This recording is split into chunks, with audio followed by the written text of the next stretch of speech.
Every time I try to crack open a new water bottle, I try being close to the mic, but sometimes I hit the mic, which I guess it works.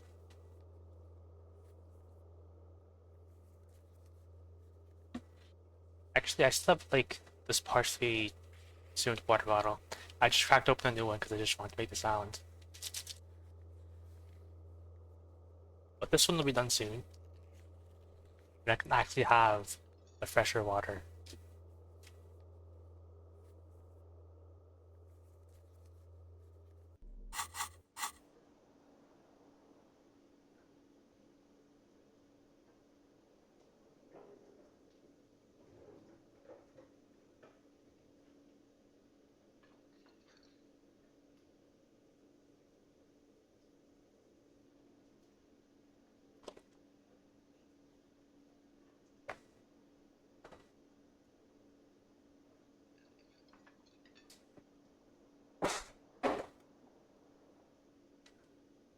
Okay. This year the last thing I did was I sang karaoke. And I passed the check with flying colors. I was kind of hoping I'd fail it because I think it's funnier if I fail the karaoke check, but it works. Hey Cam, Yes? nothing. The other day you were saying how funny it is, like when you like just press dialogue options, like press dialogue options where it's like, hey, I'm gonna tell you something, and then it gives you like up another branch of like dialogue options for what to say, and then there's nothing there, so it's like, hey, I want to tell you something. Actually, never mind. I get that like so many times this game. So many times I just turn to Kid. I'm like, hey Kid, Yes? nothing. I just want to share my thoughts with him, but I don't get the option to. Okay. I retrieved my gun, and I sang karaoke. I think I'm gonna start off today by going to sleep, just like I do it in real life. Actually, Hey, was there something you needed? did I pay my bill for them? I'm gonna assume that I did.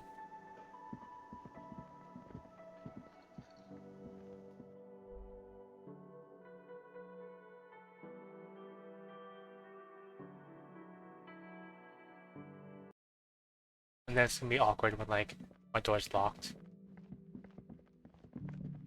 But I'm pretty sure I paid the bill. Is there anything else I need to do? I don't think so. I forgot to pay my bill. Okay, 1 second. I'm not going to bed just yet. We're doing taxes. Regrettably. Couldn't I just not do them? Hey, was there something you needed?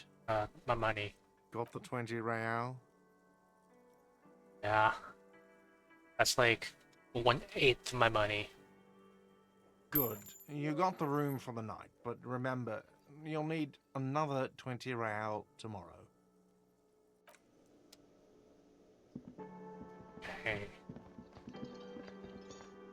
Pretty sure that's everything it needs to do.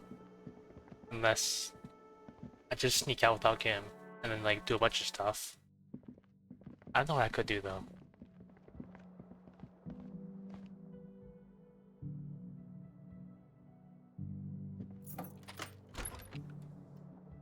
Hey Kim, Yes? nothing. Wouldn't it be fun if I still talked to him as he was walking away?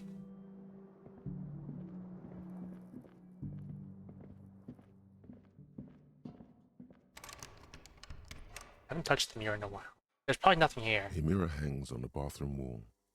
It's barely covered in steam anymore.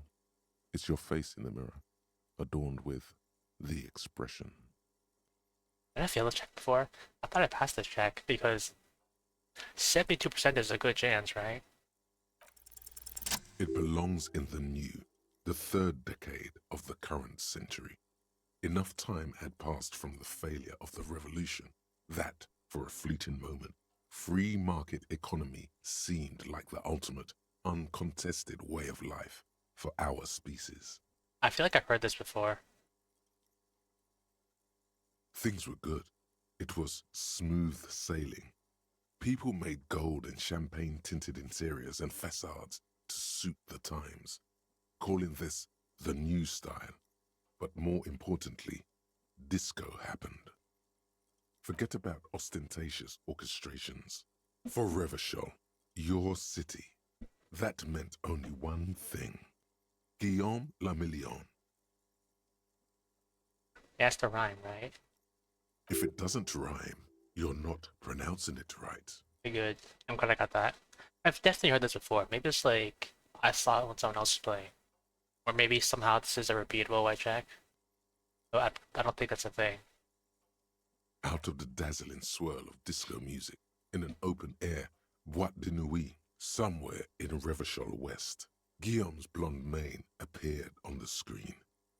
He sang some bullshit. Then he made the expression. So why did I adopt it? Everyone loved it. Maybe you thought some of the stardust would rub off on you. Maybe it did. Either way, it's all gone now. Only the grimace remains. Why do I need to make a clicking sound when I am trying to make it? The click is used to spur on a horse. It also features heavily in Guillaume le Million's regional mega hit, Don't Worry, Your Pretty Little Head. I think I should be getting like a bunch of money for all this encyclopedia talk.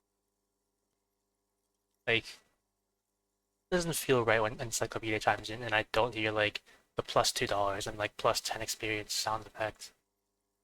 Sometimes you like to add finger pistols to the mix, because, unlike Guillaume le Million, you are a police officer. It's your nifty little way to say, I'm armed and dangerous. How long ago was the new? There is a vast ocean of time between right now and the expression, looking good on you, or anyone. 2 decades, if the calendar is to be trusted. Humanity has run aground in that time. It's a different world now. The expression is a relic. Anything else like who I am? Why did I become a cop? Why did I drink myself to oblivion? You have some understanding of the near history of disco, plus the trivia you've picked up along the way. Episodic memory, however, remains in the dark. It may never return. You should prepare yourself for that. Does this have anything to do with ostentatious orchestrations? Not really. OO must have just stirred your mind. They're more like a disco rock band anyway. Okay, I guess that's it then. It doesn't have to be. You can swoon over Guillaume and his champagne cork smile whenever you want to. Maybe some of the stardust will return. I'm not gonna stop the expression. I kind of like this. I like the expression.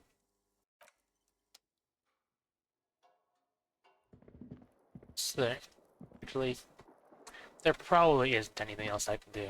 If there was, I'd probably have done it already. Unless...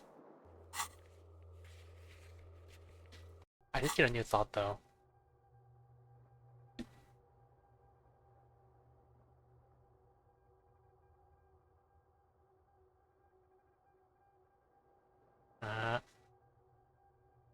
I might as well see what this is. I have so many skill points, I should spend them. So I can probably get rid of this one.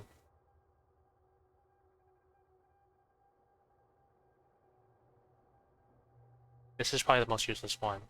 Unless having this specific thought unlocks a specific interaction later on, but I'm not gonna find out. Getting rid of this. And I'm putting this thing in.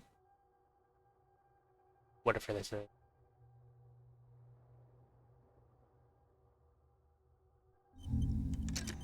I don't know if like the time ticks down like overnight when I sleep.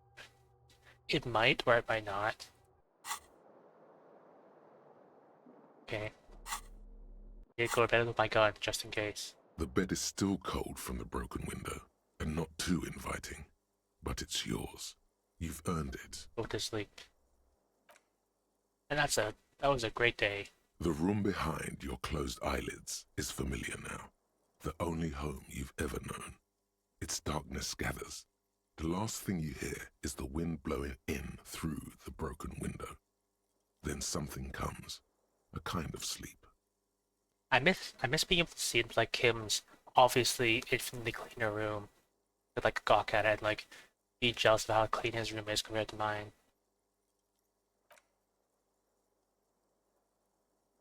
Like a deftly cast fishing net, sleep pulls you out of the world and into its dark shore.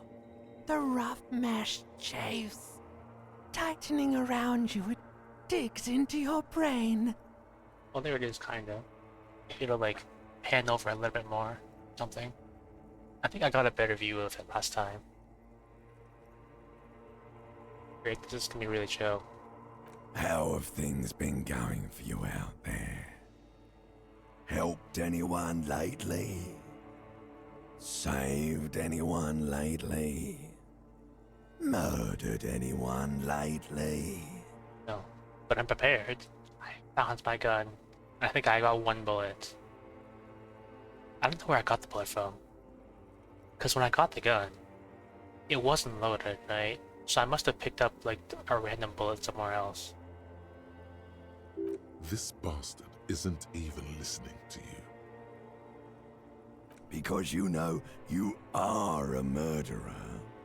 A disco music listening psycho killer who offs poor people. And then forgets about it. Okay, so I'm a murderer and that's bad. Hear that? He doesn't even flinch. Iceman doesn't care about killing people. That's nothing to him. Blackwater, under the bridge. The thing he's really scared of is much, much worse than that. What is it? Don't tell him, sister. It's too bad.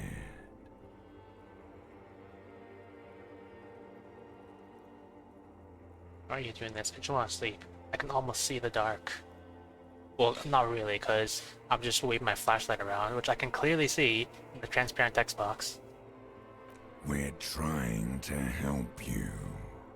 All these processes, these tortures, voices and tremors are all just distractions, flares and countermeasures to keep you from the last dream.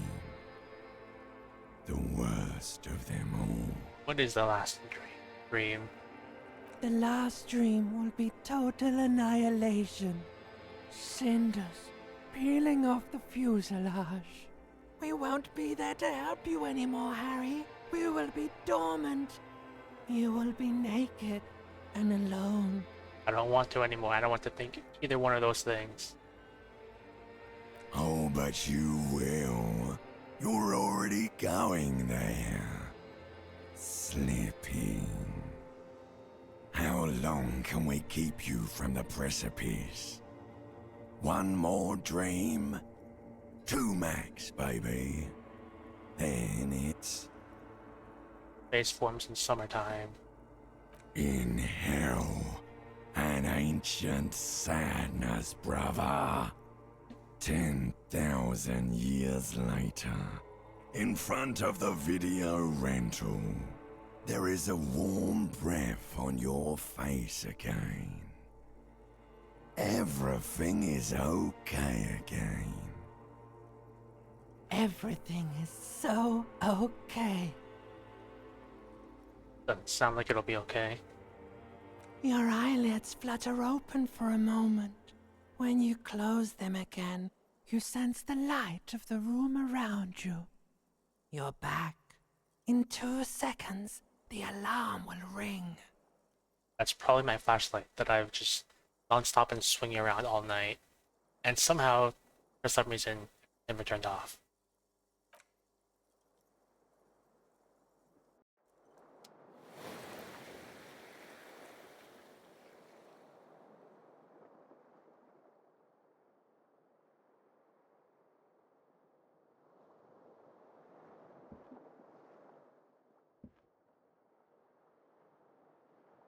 Okay, I don't even know what day it is. It's day 5, which I think makes it Friday. The fan stands still.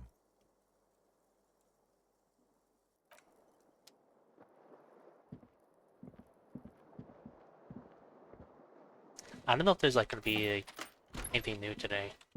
I feel like at some point I'm gonna hit something, or like something's gonna hit me. Ideally, not a bullet or anything else.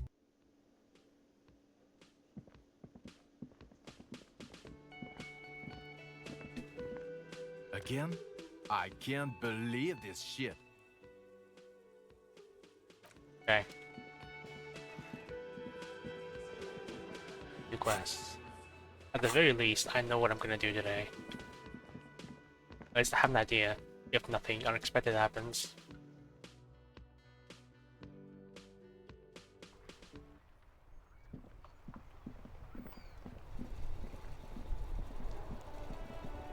Looks like there's nothing new. So I can just go do my thing. Inspect the books.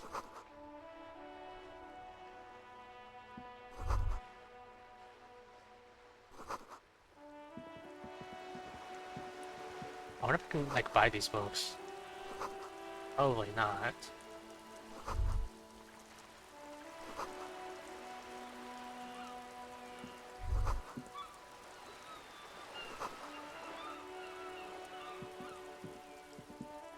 Okay, I had an idea what to do, but I've immediately been sidetracked. Can I actually get any of those? I kinda doubt it, but what if? Hello again, esteemed officer, and welcome to Crime, Romance, and Biographies of Famous People. Okay, I guess I can't. Yeah, I'm gonna go back to the fishing village and actually talk to the lady.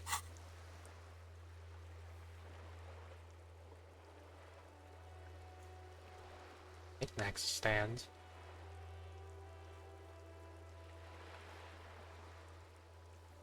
There's a thing over there? Okay, time to go be sidetracked some more. There's a thing over here? Like an actual skill check or something?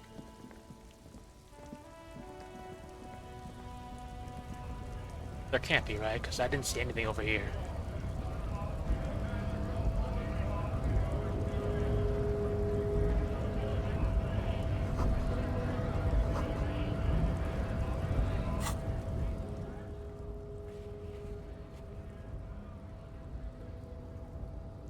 I have no idea where this is, so I'm just gonna probably come back to it.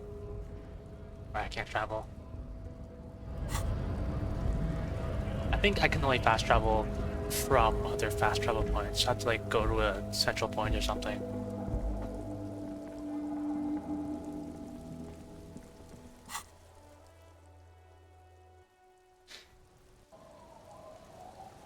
Okay. The policeman. What can our village do for you? Okay. Have you seen a red-haired woman named Ruby around the coast? I originally never picked this option because I thought it was a trick. Because she's blind. Which I have not forgotten, by the way. I remembered that. That very distinct fact. So I thought they wouldn't be able to see anything. Nay, I haven't seen anyone lately. Because she's blind, which you seem to have forgotten. No, I did not forget. I specifically ignored this option because I knew she was blind. If this leads somewhere, I'm gonna be like mildly, minimally perturbed. Because I could have made progress so much sooner, but I thought this was a trick. Okay, but do you know who I'm talking about? This is my little cinder block town. I know what goes on around here. She's being evasive. She knows something. There was a murder in Martinez. She might be a suspect. We would appreciate your help. Would you now? I know how this world works, and it doesn't work when people tell on each other. You know something, we're here to help. So she does know something. I could have done this way sooner. Aye, that you are, Dark Omen. Help yourselves and your organization. Help the storm clouds gather on the horizon. I see. You know something, but you decide not to tell us. For like, however many days in game. There's not much to tell. People come and go. Now, was there something else? I see, ma'am. I hope you don't mind if we look around anyway. I mean, I thought I kind of already did. Like, this is the last thing, like, to do in this village. Talk to this one lady and say that one dialogue option. Ruby was here. You know it. You need to look into these shacks, especially hers. Where could someone stay around here? Stay? Most people here are trying to leave. That said, if lodgings is what you're looking for, I've got a free room in the shack.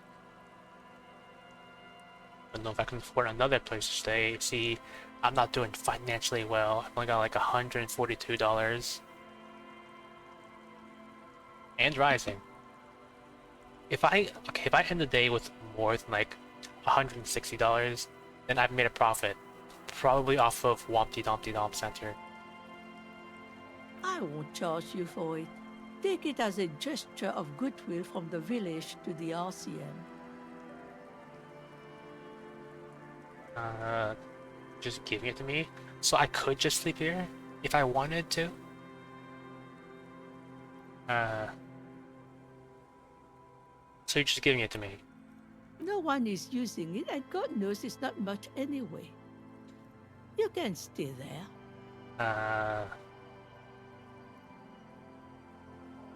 Okay, I'll take it, I guess. Don't make an old woman regret opening her house to the police. Well, if you are not in the hostel in the morning, I'll know where to find you. Here, in a shack. Okay. Okay, I mean, I can afford to sleep in the whirling in rags. I could.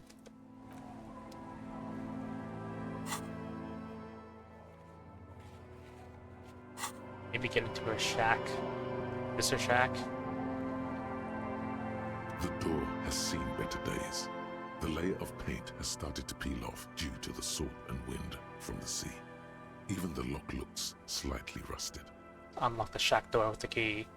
I'll wait outside to give you some time and privacy to check out your new living arrangement and look for any signs of Ruby. But just so you know, after we are done with the day, I'll still be staying in the whirling in rags for the night. We'll meet in front of the shack in the morning. I mean, if I have the option, I might still, like, sleep at the whirling in rags. Because I can afford it. Because I am a man of plenty. Or I'm going to become one eventually. Even though this is a suggestion check and I have -1 suggestion. The key turns with a satisfying click. You can enter the shack now.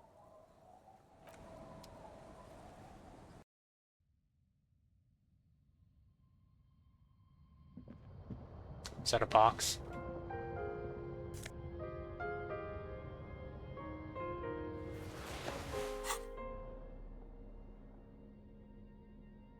Yay, more clothing items. What else have we got? What's this floorboard? As you look at the floorboards in this corner of the shack, it's clear one of them isn't quite level with the others. The edge of a floorboard next to it looks scratched. Is there money in here? Hollow space underneath the floorboards is dark and damp. You can barely make out the mixture of sand and sawdust below. What's in here?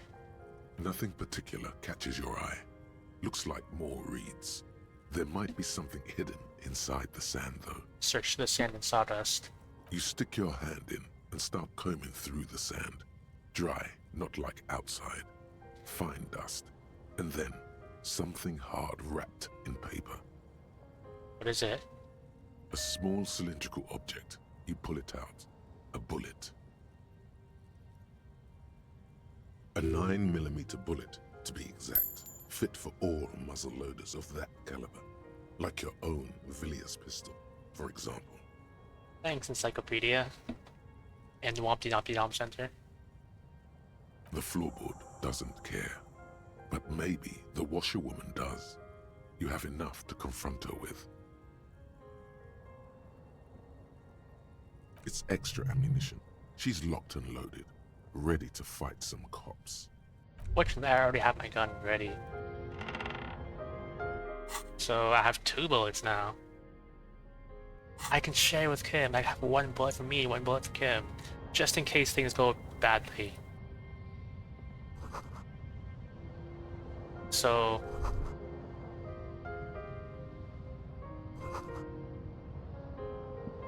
So this was absolutely the solution. That one dialogue option that I ignored because I thought it was a trick. Okay. I guess I'll have to exhaust every single dialogue option now. I have to do what you do and say everything. On the table, you see a bowl of water, a rough soap, and next to it, a small hand mirror. A straight razor soaks inside the wash basin. Is shaving the right call? I don't really want to. I mean, I'm gonna explore the dialogue option, but I don't intend to. The water reflects back a vague image of your face. Nose bulbous and red, hair unkempt, wrinkles lining the eyes and forehead. The stash is gigantic. You'll be looking like a pansy without the chops. A fucking pansy. A fresh start looms ahead. Clean yourself up and be born anew. Nah, I don't think I will. An old mirror hangs on the wall. You see the reflection of your face in it, adorned with the expression. What about the bed? I know I just woke up, but... The bed is comforting, if a bit run down. Still, you've earned a rest.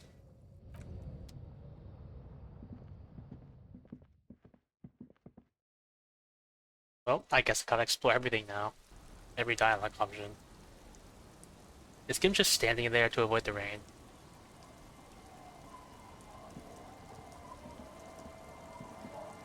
Although, once again, you technically can't blame me for making Joyce leave, because she left because I explored all the dialogue options and, told her Everett's plans. I found the bullet in the house. This is the police. Put your hands behind the ground. Our tenant, the policeman. I hope the waves don't keep you up at night. What can I help you with? Why is there a bullet under your house? Damn that girl. And without anger, a long and harsh life has taught her not to buckle under pressure. A bullet? I probably should have told Kim. Oh well. You didn't put it there, did you? She did. Gone and hid things in there? She's usually a good tenant, and not a stupid one either. Into the room to her. I can't believe this is the one thing I had to do, and I just thought it was a trick. Yes, I let my room to that Ruby girl. As I've done before when she's been in trouble or just looking for solitude. I've made it clear.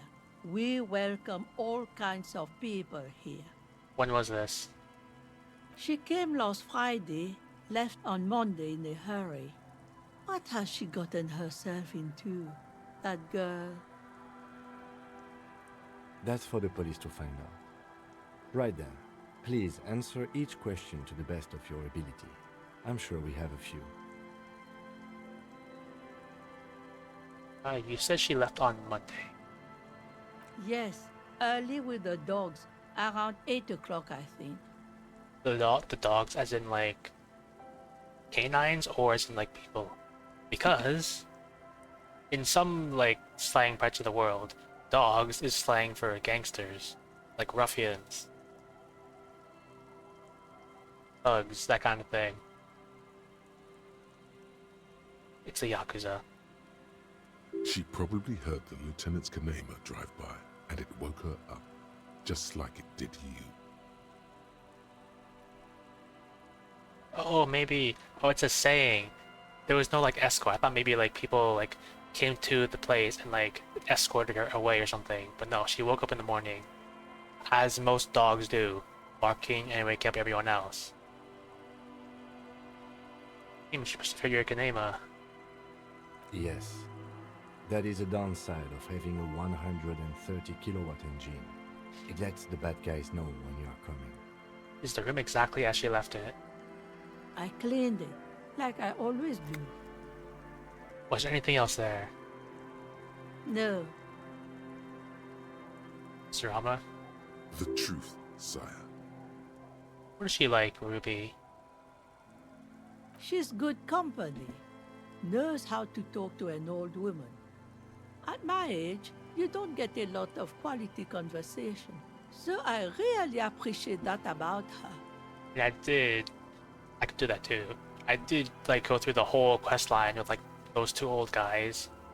Like I'm pretty sure I exhausted everything about them. I wouldn't be surprised if there was more, but okay, I would be surprised if there was more because there's already so much. But I have experience. Did she talk to you much during her last stay? No, she was mostly silent this time. Kept to herself.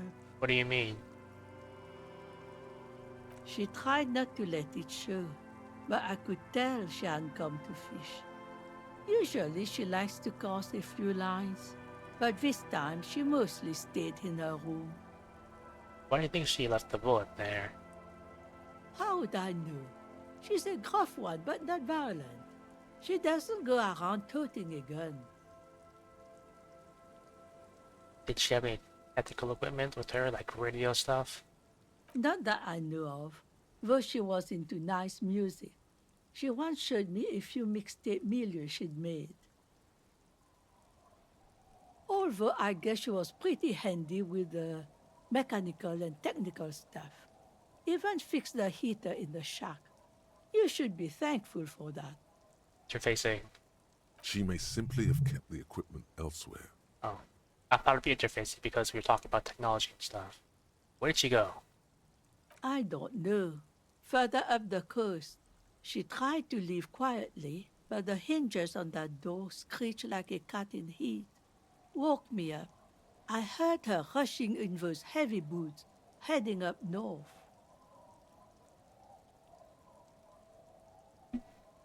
Somehow I've never heard the phrase a cat in heat. I know what it means, but somehow I've never come into contact with that phrase.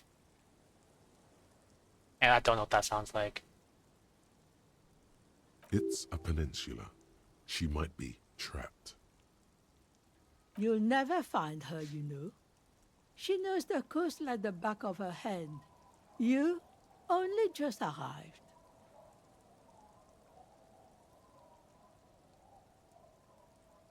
I mean, we're thinking of the same thing, right? That's when they need to have sex, right? I know some people can be like that, but I can't really imagine most people being like that. Well, I guess I've never heard it before, which I guess could be a good thing. I wouldn't worry about that, man. We are persistent. Further up the coast we go then. Are you sure you would rather stay here? Get a nice cozy fire going in the heater? Seems like a better idea to me. The failed electric mural. You feel like you should go look at it again. Step closer this time. I'm off. One thing, officer. If you do find her, please go easy on her. She's a good girl. Whatever she's gotten herself mixed up in. Alright, let me check my gun. I still have my gun. Explore the coast for signs. I feel like I've already done this already. Is this really gonna like introduce like, new things for me to find?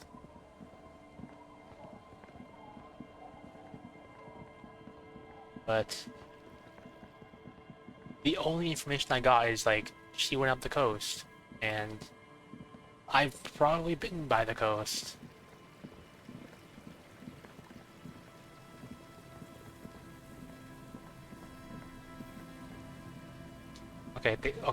Something told me to look at the failed electric mural.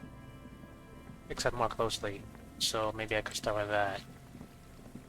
I definitely remember this place because this is the place where I got the Wompty Dumpty Dom Center. You see a once bright mural towering above you. The signage has peeled off over the years, but you can still make out Feld Electrical R&D.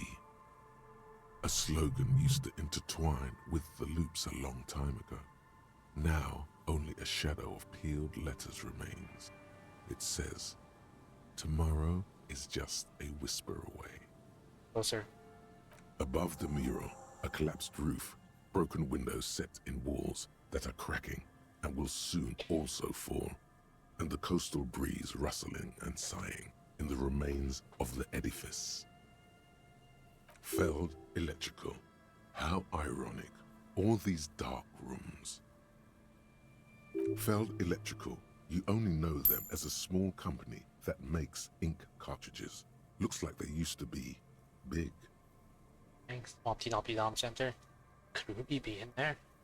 In there? She could. Or she could be in the identical room over there, or in that boat shack. In that church tower, maybe. I mean, we checked the church tower, and there's just like a guy there. Why single out this one building? Okay. It's a white check, so if I really want to get it, I could just like put a punch in it after. Listen to the wind. Surprisingly, this is pretty good. Although I do have a ton of buffs for it. That's good though, right? Suddenly, all is quiet.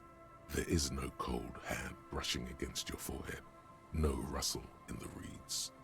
The wind has died down or gone behind a corner.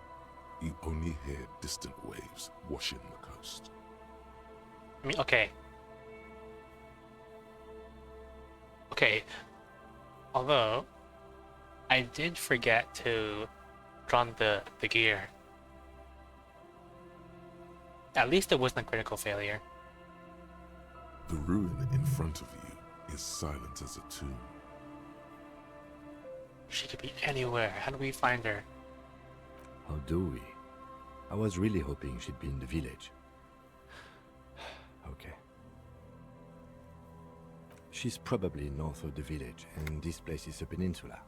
We already scanned most of the outdoor areas on our wild cryptid hunt, so we have an understanding of the geography, at least. And then there's the church.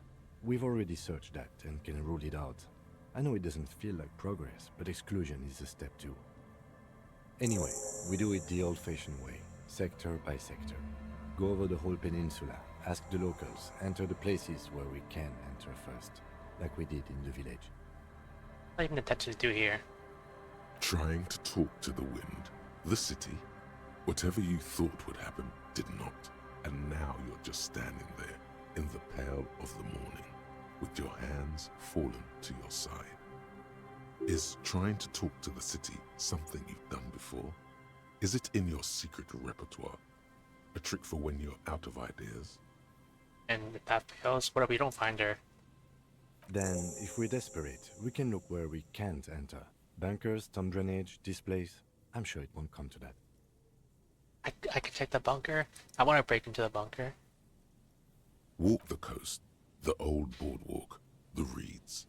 You can always come back here and talk to the wind again. Look where it already got you. An adventure awaits. An adventure on the windswept urban coast. Okay. I probably couldn't have made it, but I did forget to put stuff on. I would have needed +4, which is pretty big. Yeah, it's +1. It's +2.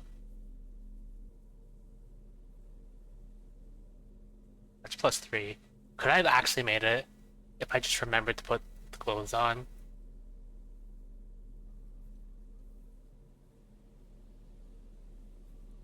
I feel I could have actually made it.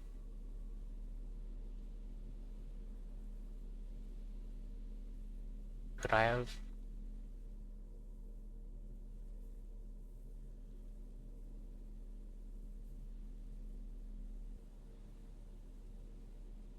Okay, I couldn't have made it. At best, I would have only had +3. So, that's good. Never punished, kinda.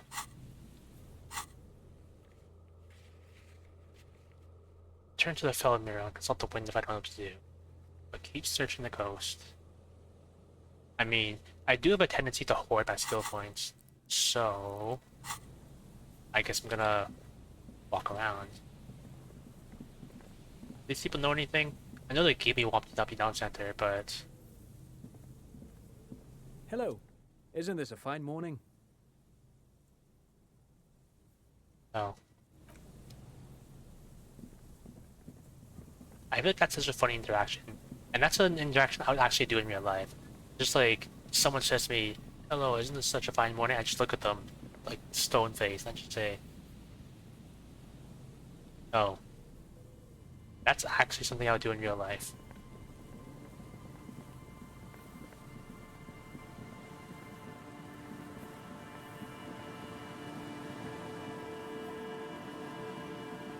If you could have spectated, like, my life in general, you might have found that I've gone to some, how shall I say, peculiar social situations.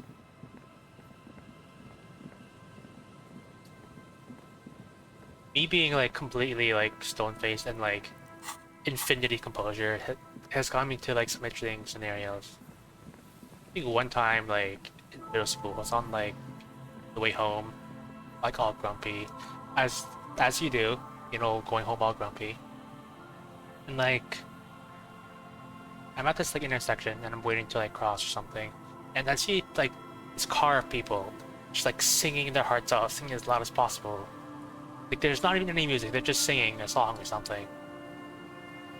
And like I just lock eyes with them and I just stare. And like all 4 people in the car lock eyes with me and they just like stare me down and sing even louder. I just like keep staring at them, stone faced. I feel like anyone else would have cracked. I just like kept staring at them, judging them internally for being joyous or something. I don't even know what they were saying, like, but they were having a good time singing. And you know what? It was kind of funny. I didn't show, but it was funny to see that.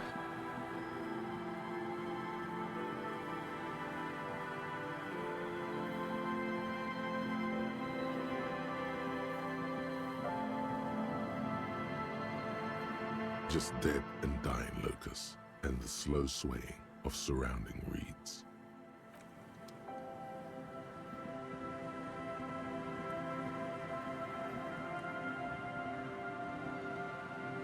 I think that's where I found the guy's body.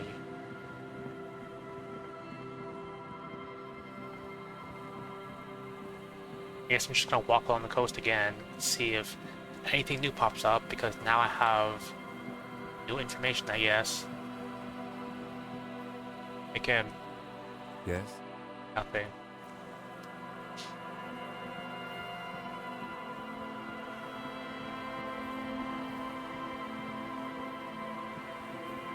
I think there was another time, like, someone tried to, like, or maybe, like, someone was shocked about how, like, non-emotive I was. I think I was, like, in high school or something, and, like, I got called down to the guidance counselor's office or something, and I was just sitting there for, like, 45 minutes doing nothing. Which, for me, isn't a problem. I have no problem sitting doing nothing for an extended period of time. Worn by elements, gods. So I was just sitting there chilling, and I get called in, and it turns out, like, it was, like, December, so around Christmas holiday times, and apparently I had been chosen to receive, like $100 gift or something. And, like, they gave me $100, like an envelope with $100 in it. I just took it and then like express anything. And I think they were like really taken aback. I just took their gift of $100 and didn't say anything. Like no emotion at all. They just looked at me like all surprised, like, do you appreciate it? And like, yeah, it's nice, and like, it was really awkward for them, but I just got to leave. I did get to skip out on one of like my least favorite classes, so that was nice. That's also really unfortunate because like, I can't really react to anything. Like, if someone gave me a bunch of money, the most I could do is just be like, oh hey, thanks. Like the one time actually gave me like, what was it? Yeah, 22 days ago, I reached a level 4 hype train because Ashika gifted 13 subs and 40 bits, or maybe you and them, or a collection of people, and I was probably like, oh yeah, thanks, that's super cool, yeah, level 4 hype train, let's go, in the most deadpan voice, like, you've probably ever heard. I think I take pride in with this. Wrong scene. I was tapped out. Didn't see that. Okay, I didn't know OBS had like hotkeys for like swapping scenes. I know that's probably what you do, and I probably should have known that it does work like that, but I thought you had to set it up. But I just didn't do anything.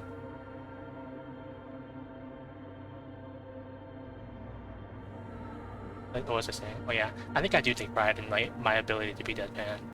The other day, I think Sage came into VC, something while we were playing Monster Hunter, and Eagle saying like, oh, we found someone who can match your level of deadpan, Sage. And in my head I was thinking like, there's no way this guy can match my level of deadpan. I am completely unrivaled in how deadpan I can be. Unwillingly most of the time, but no one beats me. I have infinity composure.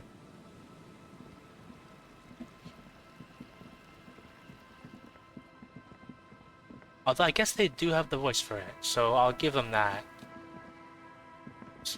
The open Steam overlay. That happens so much. I wonder if I can turn that off. I probably can, but I can never just be bothered. Because I'm pressing shift to run, and then like I want to press tab to highlight all the things, and this shift tab opens the Steam overlay. Yeah. It's even worse when I accidentally Alt F4. Because like, I'm pressing a bunch of keys that like I set or something, and it just so happens to overlap and I Alt F4, which has actually never happened, but it's probably going to happen at some time in the future. I don't know what I would put on Alt, but you know, I know what I put on Alt. I meant to say I don't know what I put on F4, but there could be something. In some old MMO games I've played, like the function keys were facial expressions. Because I used to play MapleStory, and the function keys like facial expressions. Like F1 was... I don't know how to describe the facial expression of F1. It was like the expression you got when you got hit by a damage or something. F2 was like laughing. F3 was... nervous. F4 was crying, and so on.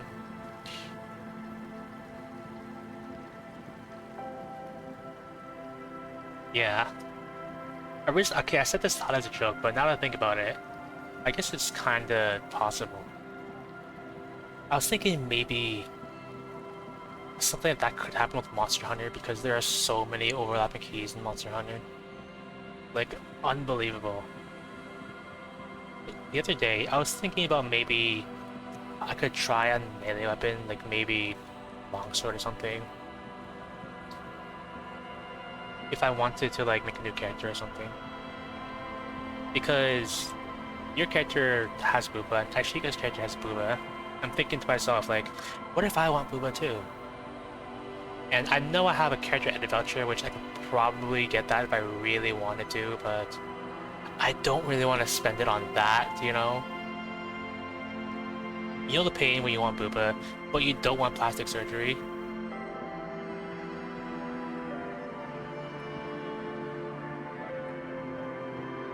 I don't know where I was going with that. But anyway, yeah. I was considering practicing another melee weapon. And I remembered to myself, I probably can't. I probably can't do a melee weapon because, as we've established, for whatever reason, wire bug mechanics are different. Like if you're with a ranged weapon or a melee weapon. Because if I used a melee weapon, I would absolutely not be able to wire bug. Because with heavy bowgun, it's like I just right click to. Oh, I can right click in this game too. Oh, I forgot I could do that. I just right click to open up like the aiming, and then I just left click and I wire bug there. That's so simple, right? With a melee weapon, that's not a thing. Not even like there's not even overlap. There's just like your weapon is sheathed with a melee weapon. Right click does absolutely nothing, so there's no overlap. They could have absolutely made that wire bug, but they didn't. So I don't think I can play melee ever. Unless I'm okay with just never wire bugging ever. I think what I have to do with like melee, the wire bug is like middle mouse button and like shift left click or something. Which is gonna be really tough. Because generally if I have to press the middle mouse button, I do it with my index finger. But then if that finger is occupied, I can't left click. So I have to like awkwardly move my middle finger over middle mouse button and then like left click. All about aiming, by the way. Aiming where to wire bug. This is it. The scene of the party. The fire pit. Cigarettes and empty bottles all evidence it. Well, but you mean the scene of the crime? Not as such. I'm talking about what came after the party scene. Yeah, sure does look a lot like folks partied here. Looks like they were here a while, judging from all the bottles. The sunken motor carriage provided them a focal point, like a goose ice sculpture or a chocolate fountain. Again, looks like we had a couple of party goers here. Looks like it. Was this party against the law? On the ice like this, it would probably be a public danger. Not as such, no. Let's keep moving, detective. Did it suddenly get brighter? I think the brightness suddenly just like got turned up.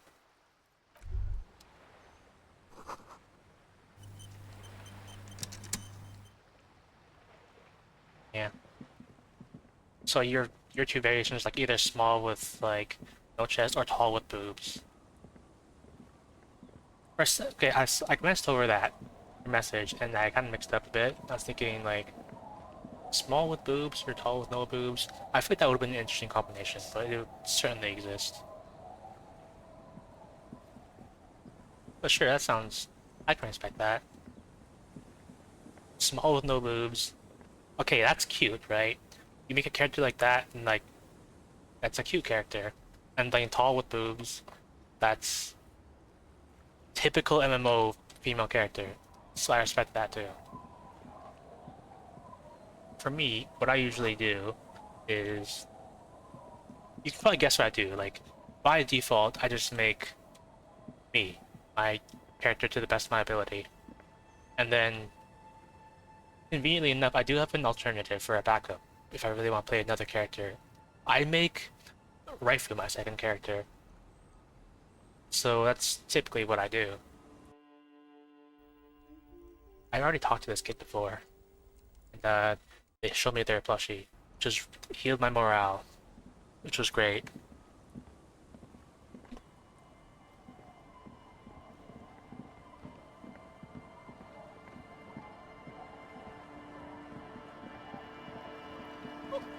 Sometimes, and by sometimes I mean a lot of the time, I'm really tempted to like make a female character and like have big boobs, but that's not really the design I gave Raifu.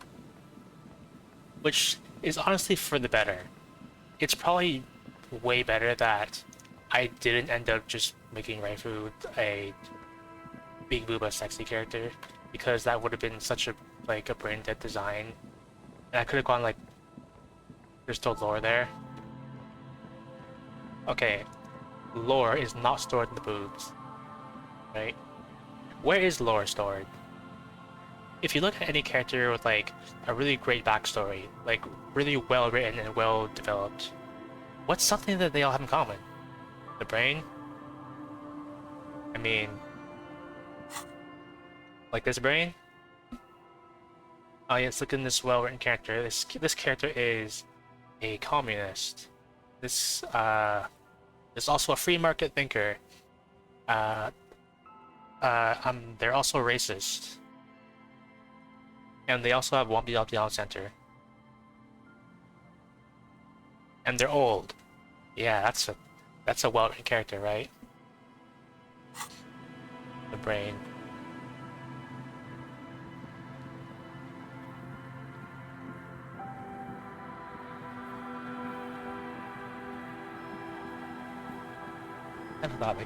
I was thinking, if you're... Actually, this could sound bad. What I was gonna say is, if a character has small boobs, do you think that, like, atoms and particles could be repurposed to their brain and vice versa? Like, what if you could just swap? Like, lower your brain power for a bit, and then, like, increase your boobs for a bit? Like a trade-off? What if you could do that? An old door worn by elements. What if you... I feel like someone has discussed that before. Like, I think one time I was looking at, like, some random comments on the internet, and someone would, like, say, like, what if you could, like, go rent out titties? What if you could just, like, put your boobs for sale, and then, like, someone else will rent them, and, like, borrow them so they can have, like, bigger boobs. And, like, they pay you for the rent.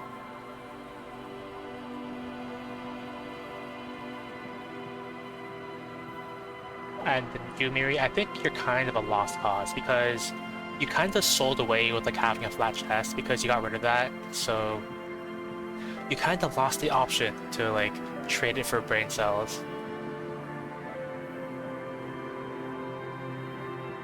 Right? If you brought back the flattest pancake redeem, maybe you'd be able to trade it for brain cells, you know?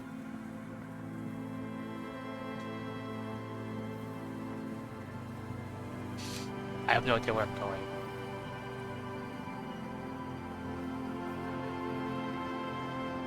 I mean, at least in terms of what we're discussing now.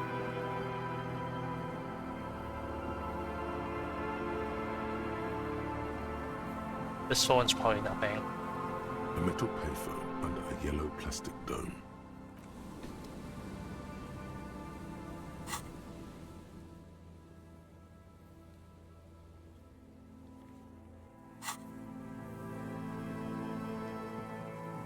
I think I might just... I might have to like use the shivers check. So I don't know where to go from now.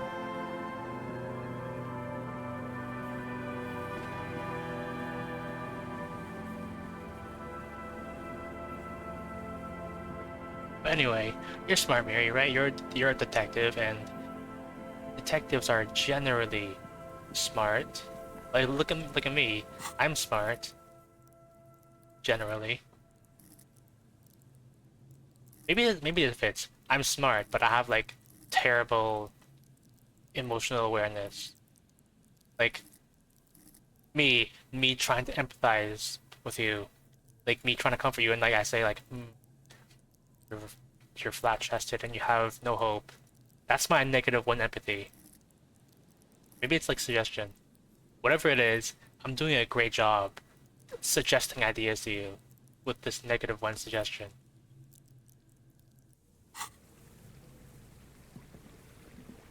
Circumstantial smarts. I wonder, where do you draw it from? Where do you draw your circumstantial smarts from? When you have to be smart, where do you get it from? The once bright mural towers above you, saying, Feld Electrical, R&D.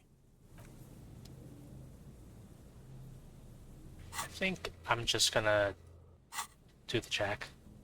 But first, I need to remember to put on my things. I know I had +3. That's -1. +1. +1. And +1. There, +3 shivers.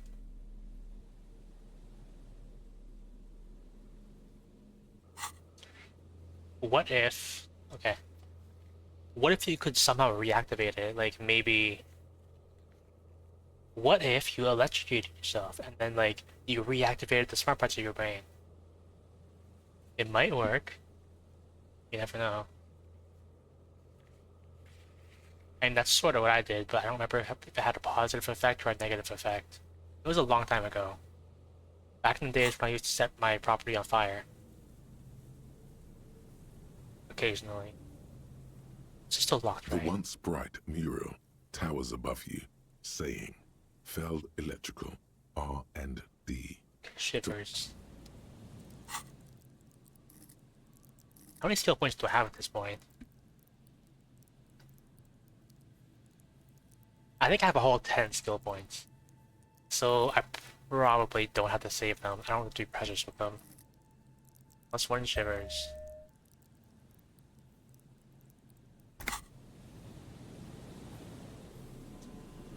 The once bright mural towers above you, saying, Feld Electrical, R&D.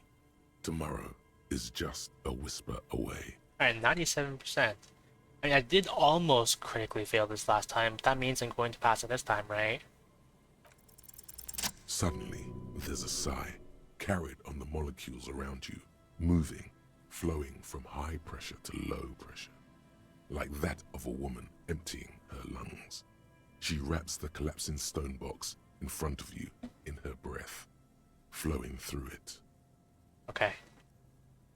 Well, it was a pass, but it was almost a critical failure. I rolled 2 2s. But it worked. Where does it go? In through the collapsed roof, flowing down a concrete staircase to the basement, sweeping away footprints in the dust on the stairs, and then the beach below the boardwalk, its winding tunnels, a whisper away. Happening. She's down there. I think she's down there, below this building. Okay. Why? Because we've looked everywhere else. I need to make sure I look like a normal, sane human being to Kim. Right. How do we get in there? The doors were on the collapsed side of this building. They're gone, basically. Finally, my time to shine. There's a ladder next to the sign. Maybe we can climb it. Enter through the roof. Perhaps you can climb them. We are not climbing anything. I'm 43 years old, and I plan to live to see 70. Kim is 43. That's a respectable look for it at 43. I mean, except for the hair. The hair could use a little bit of work. There has to be a way to use brute force. Climbing sounds unsafe. Brute force is safe. Look around and find something to break if the ladder fails. Brute force is safe. Are we ignoring all the times I lost, like... I took physical damage by kicking a door, failing? Like... I probably failed to kick open the Clash's door, like 3 times. Actually... I got this thought / skill because, like, I've damaged my foot so many different times. Like... If you went back, you could probably make a compilation of how many times I've damaged my foot. Specifically, my foot. Like... Different map. This isn't a good map. Okay, like, remember when I was trying to, like, enter the building where the smoke was hiding away? And, like, I tried to convince the lady to let me in, and she wouldn't do it, so, like, I kicked her door and like I broke my foot. And then I just went around back and I found a key. And I did have to break my foot. And like those 3 times, I tried to kick open Clash's back door. Which is not a euphemism, by the way. That just came out like that. So I tried to kick open Clash's back door. And failed 3 times, as evidenced by my physical instrument. And then that one time, like I was on the ground, and I happened to like kick the furnace for free. It wasn't a check or anything, like it was just a free kick. And I broke my foot like that too.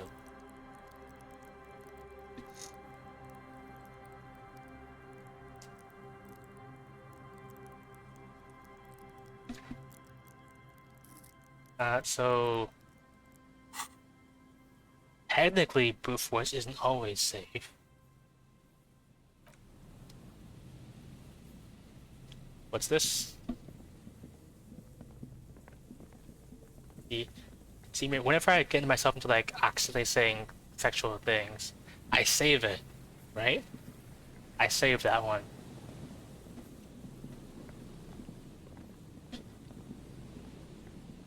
An old pipe peeks out from beneath the rotten boards of the boardwalk. Could this be an alternative path into the fell building? A building like this must have multiple doors serving various functions. Perhaps a basement access. I'm closer and looking in. Your eyes slowly begin to adjust to the darkness inside the drainage pipe. The lieutenant looks over your shoulder. Could we get into the failed building through this pipe? Given that this isn't a martial arts thriller, it's highly unlikely, and not without risk to our health either. Okay, the first thought that popped in my head is like, oh, I throw a scout down there, but I remembered this isn't Outer Wilds, and even if it was, you're the one playing Outer Wilds at the moment. So it's just me mixing up my games, which happens a lot. But that would be a good idea. You know, if it was you. Well, okay, how much is too much, really? Maybe I should stop watching your streams if it's too much. But nah. Maybe what it is like, I'm like... Maybe it's a good thing, like, I really get into the right mindset. Like, I put myself into the game. Maybe it's a skill. However, the pipe suggests there may be an entrance to the basement around. And it's right here, a maintenance door. Okay. Look, physical instrument. What's in there? An ordinary drainage pipe. Darkness. I have a flashlight. But what else?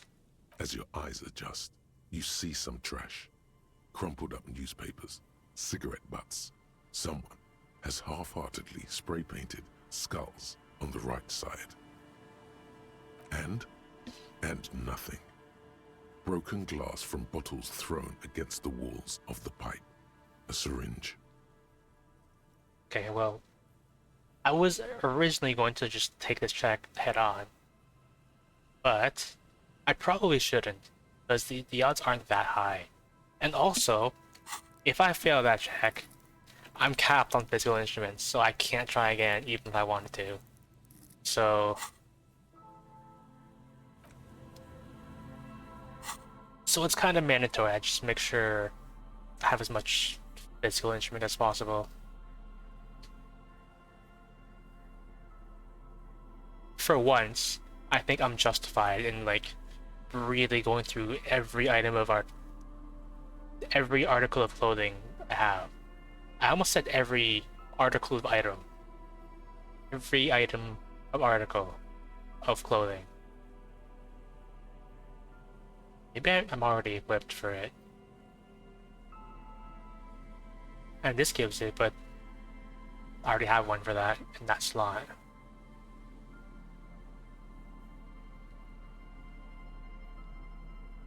Okay. Is that really the only thing I have? Oh, -2 from the scented scarf. Right. I should probably put something else on.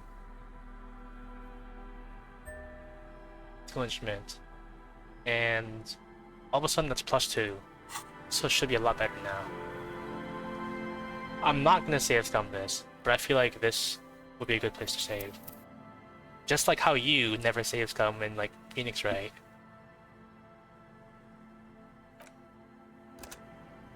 So now, if my math is correct, this should be a 72% check.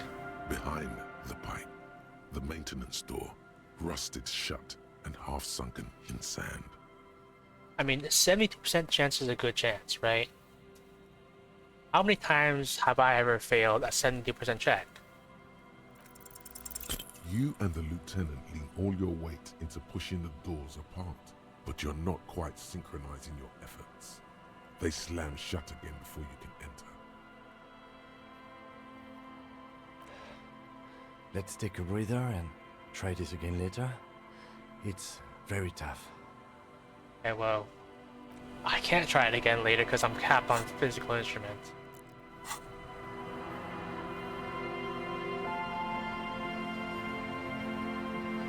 Yeah.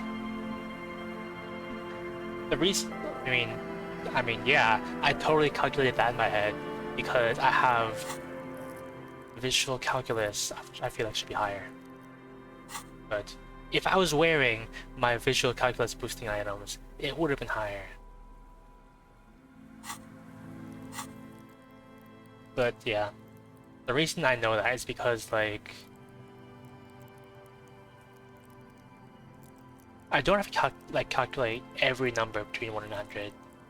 Generally, the way the stat checks go is like, what was it, like 42%, and then you get +1 skill, and it's like 56% or something, and then +2 skill, and then it goes to 72%. And then I think it goes to like 80 something, and then 92%, and then 97% where it caps off. So yeah.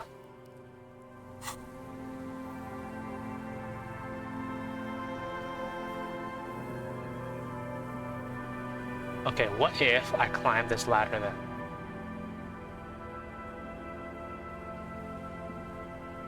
A rusty ladder leads to the rooftop. Some of the rungs are missing. Yeah, that doesn't look good at all. So that's the situation. It's not like I have anything else to do. The distances between the remaining rungs are rather wide. You'd have to use the mounting brackets. However, they seem corroded and the peeling rust is razor sharp.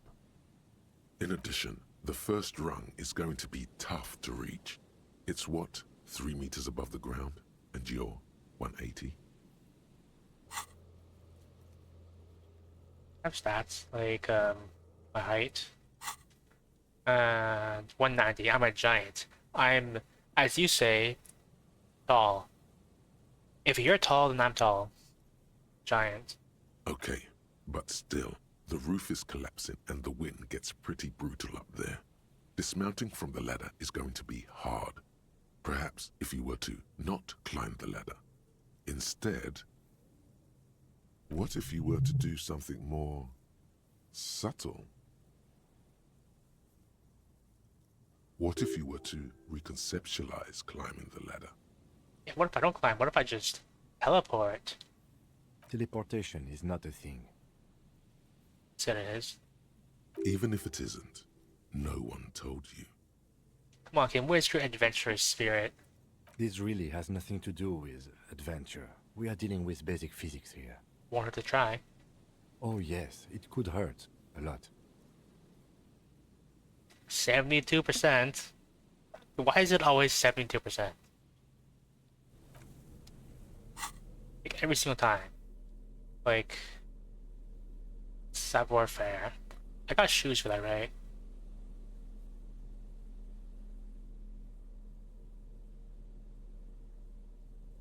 Okay. Even if I don't, I could totally just put points in there. Savoir faire. I don't know if I have anything for that. I feel like I probably do. What? There. +1 savoir faire.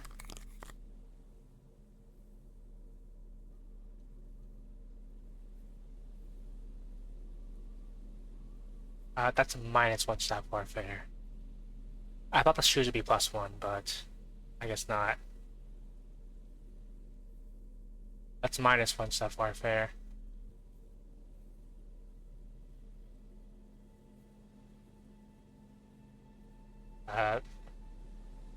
Okay, well, that's the best I've got. The rusty ladder leads to the rooftop. So it was 70% before. If I remember correctly, is it 82% now? 84%? 83%, okay. Okay. I'm gonna count that as being correct. It was between 82 and 84, and it's close enough. 83%. Let's do it. Teleport to the roof. On second thought, maybe teleportation isn't a thing. Why? Because you're just standing there squeezing your buttocks and nothing is happening. It isn't happening. I'm not teleporting. You're not. Please, don't try to climb the building. We'll get in another way.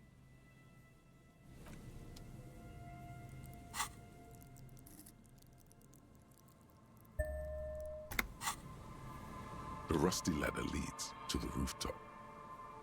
Teleport to the roof. All you need to do is close your eyes and concentrate. Darkness enfolds you. You can feel the distance between the bench and the first rung of the ladder. All you need to is... Do I? Could you answer the again? Zoot, zap, pow, crinkle. It's like magic. You feel yourself disappear, your atoms fading out of existence. See, I'm the master of the universe. Oh my god, I can't believe it. I did it. I teleported. Bam! You find yourself on the roof, having mastered the art of physical displacement. I did it, Kim. I teleported. I just saw you climb the ladder. You just climbed it like a regular person. No, not like a regular person. Like a phase spider. The wind at the top of the building starts howling loudly, blowing away the lieutenant's voice. Faintly you hear. Never mind. Find a way to let me in when you get inside. Don't go adventuring with a backup, especially if we think the suspect may be hiding here.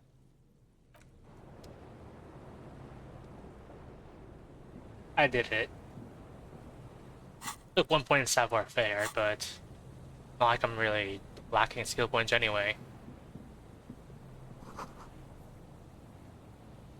Looks like it's the only thing in there. Climbed it like a regular person. Well, joke's on him. A regular person would have clearly not climbed that ladder because it was clearly unsafe.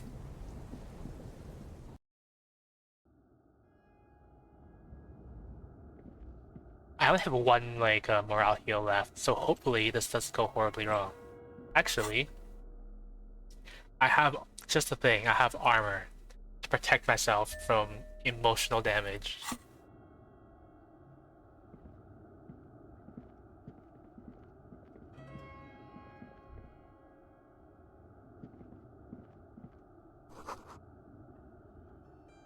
This thing.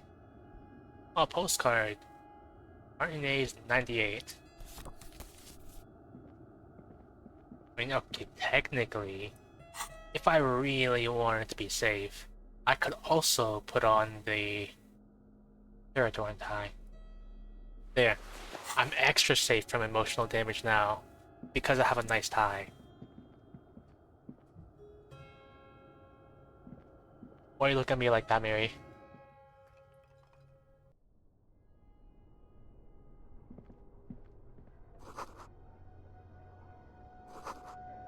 No reason?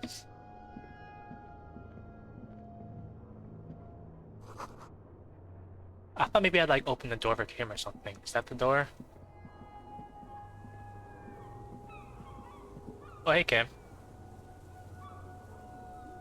Be on the other side, Kim.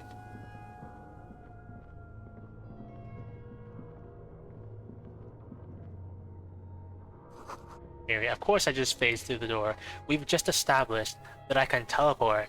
So Why wouldn't I be able to phase through matter?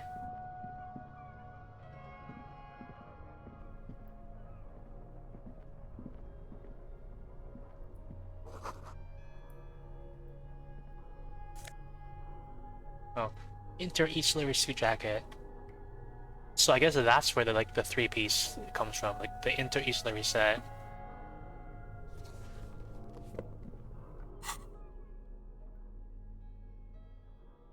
Nice.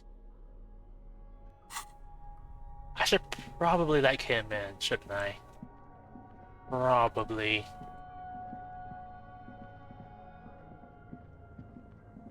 You know, but what if I just talk to Kim instead of opening the door? Since we've established I can just phase through the door. Hey Kim, Yes? you seem to be following me. Excuse me? Nothing, just an observation. You have a distinctive way of walking. If I were to walk in front of you, we would surely collide. What do you mean distinctive? I hope you don't take this the wrong way. It's just a collegial observation. In the 57th, we call it the Jamrock Shuffle. Officers from Jamrock's 41st Precinct tend to move a bit erratically. How's that? They say it's a scene-clearing technique developed by one of your lieutenants for gathering evidence. It's erratic, yet thorough. Prioritizes containers. Yes, but containers contain things. Shiny things. They're interesting. Okay then. He simply nods.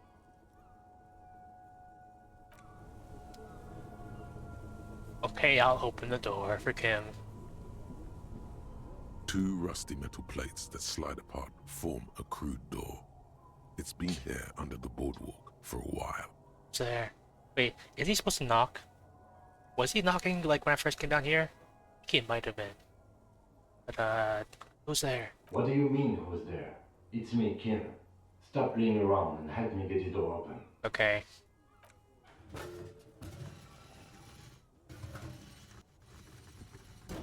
It's much easier from this side.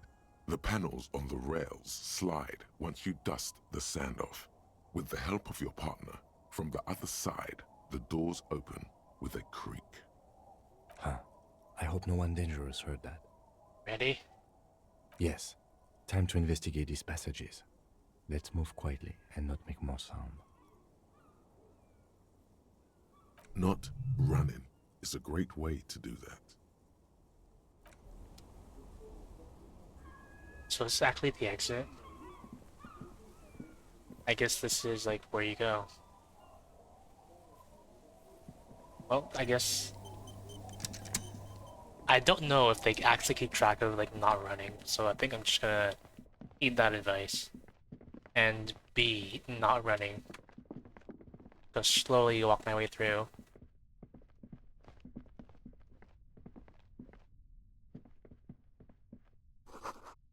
Oh, a crevice, or as some people like to say, a crevasse.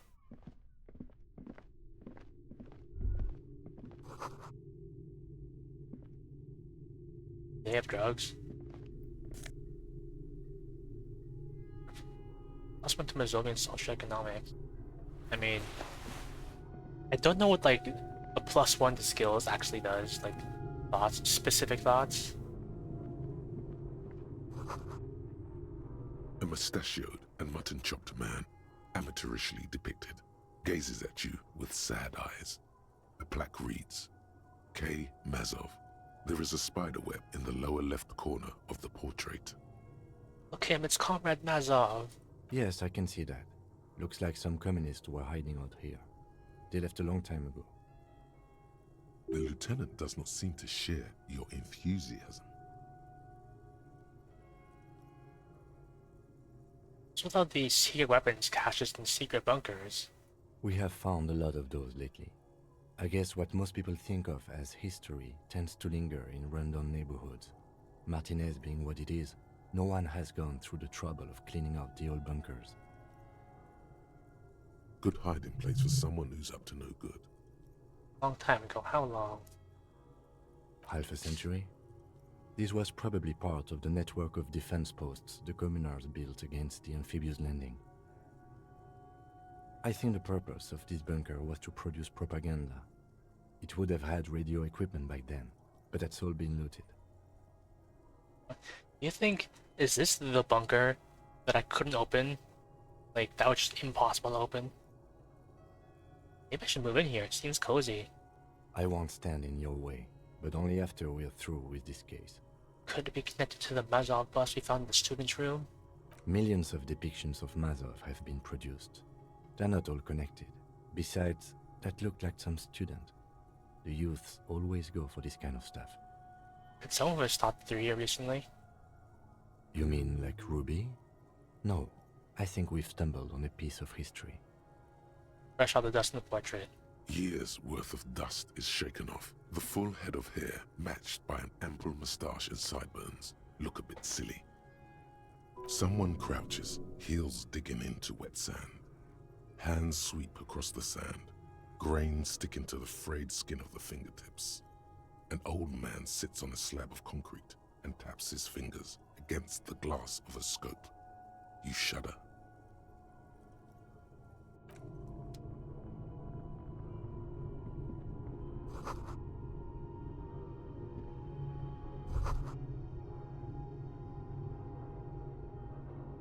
Could this have been the killer's hideout? And this narrow window, the point of origin of the shot that killed the mercenary? This does look like an embrasure, a slit made for shooting out of. Outside the window, the day is clear, and as mild as can be in early spring. I'm gonna take a brief break and get some more water and go to the bathroom. But we've definitely stumbled on like, something significant here. I can't believe like all of this was hinging on asking a blind woman if she saw someone. Can't believe it. It's not even a small thing either. It's just like I feel like the whole game was opened up to me because I asked a blind person if they saw someone.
came back. And I remembered to take off my BRB thing.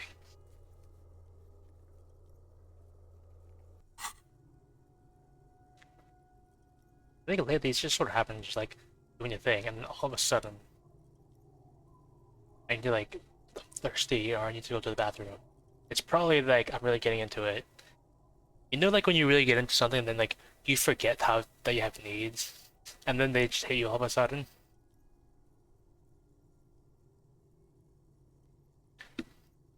Could they have used this as a hideout? I almost bit my lip again.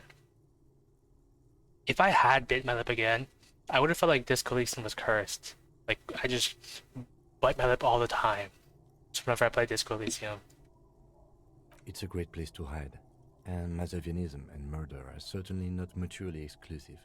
But there hasn't been anyone here in ages. Game, I can't see the whirling in rags. The shot didn't come from here. Indeed. No one could get a clear view. Well, at least we've been thorough. I like thorough. In fact, I think we're done with this bunker. After you, officer.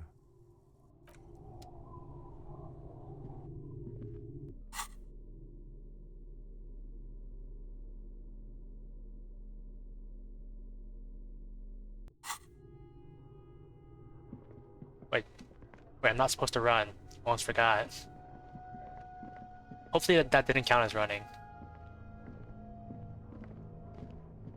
Like, if they tell me, like, that I ran for that, I'm gonna be mildly disappointed. Mostly in myself for running, but you know.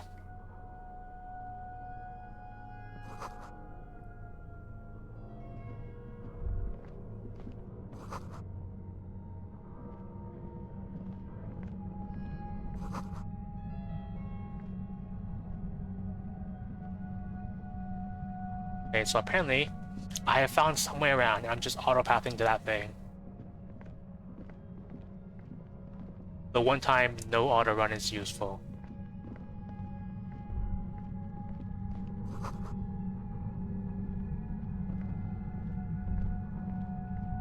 There it is again, like a swarm of hornets buzzing under your scalp. A strange tingling you can almost smell. Game, do you feel something? No. What do you mean? A pain, a strange tingling. I don't feel it, but we should still be careful. There were footprints back there, and I'm pretty sure they were fresh. No, you really don't feel anything? No, but you are the sensitive one. It's not a quib. The situation is dangerous. I saw them too. Footprints with the right sole weren't smooth. Looks like our suspect. If she's in here, we need to plan our next step carefully. Once we detain a credible suspect, who knows what the Union and the Wild Pines will do? We'll set in motion events we have no control over. You will upset the balance of power in Martinez. The deadlock between the company and the Union will destabilize. Keep calm. Go over the whole situation in detail. Okay, we know Everett's true intentions, and Spencer Martinez. What more is there to do with the Union? I don't know. Little things. But you're right. We've gotten everything we can from the Union. We even opened that container. Yeah, and I even got $100 out of that container. You've been very, very thorough there. Your fingers approve. We solved the strike deadlock by telling Joyce about the Union's plans, and consequently making her leave. I still don't think that was a good idea. But yes, our affairs with the Wild Pines are in order, since she isn't in Martinez anymore. We checked the buoy, or boy, as some people say. We checked the buoy with Clash's documents. I want to hear her take on why it was empty before. Okay, why not? Whatever goes down might also affect her. The Union is watching her closely now. Not closely enough, you suspect, but still, good idea to visit her once more. How bad do you think things could get? Well, we are not responsible for what we can't predict, are we? I don't think the entire city will be razed to the ground. If you can't predict it, There's nothing you could have done. What do you think is waiting for us there? I think I see a cavern. Maybe more cellars? I think we've been careful enough. We still have the element of surprise. I wouldn't be so sure. You haven't exactly been sneaking. It's just because I ran for like half a second, or is it because like I'm just walking? Or maybe not. Either way, once we go deeper, there will be no turning back. I should save.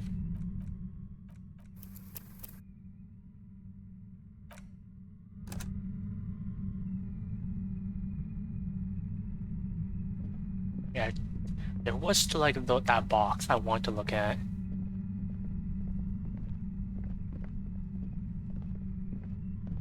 I mean, those barrels. For a second, I thought these were like treasure chests. Oh, but they have money in them.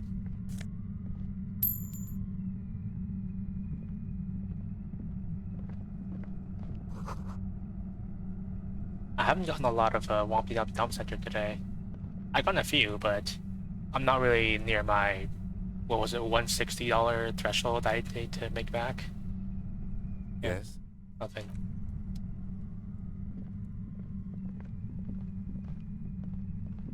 Suddenly, your entire body is paralyzed. Aggressive white noise fills your skull.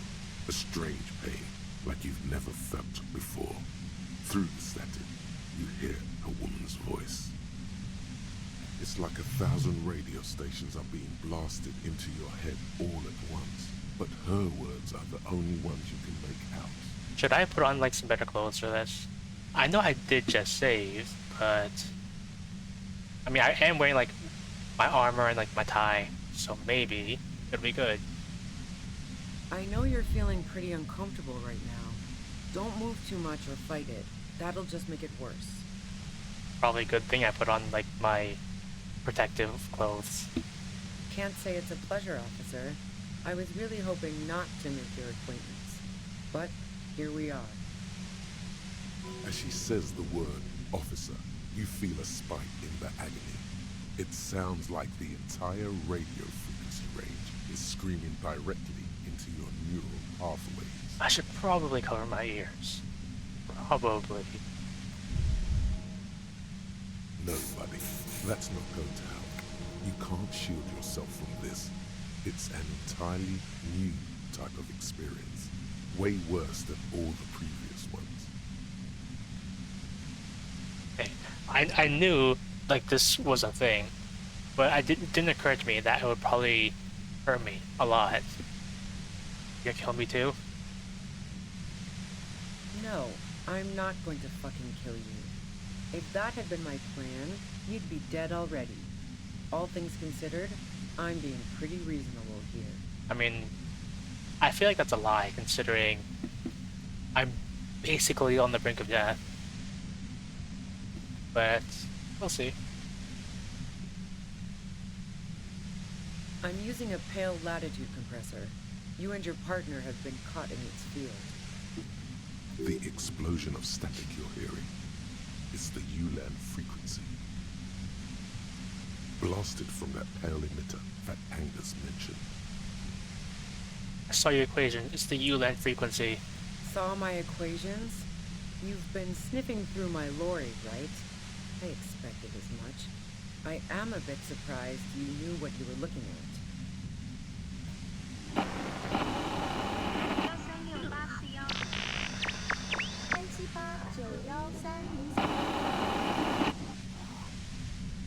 I think it's pretty impressive. I've made it this far, and I've not had to purchase any healing items.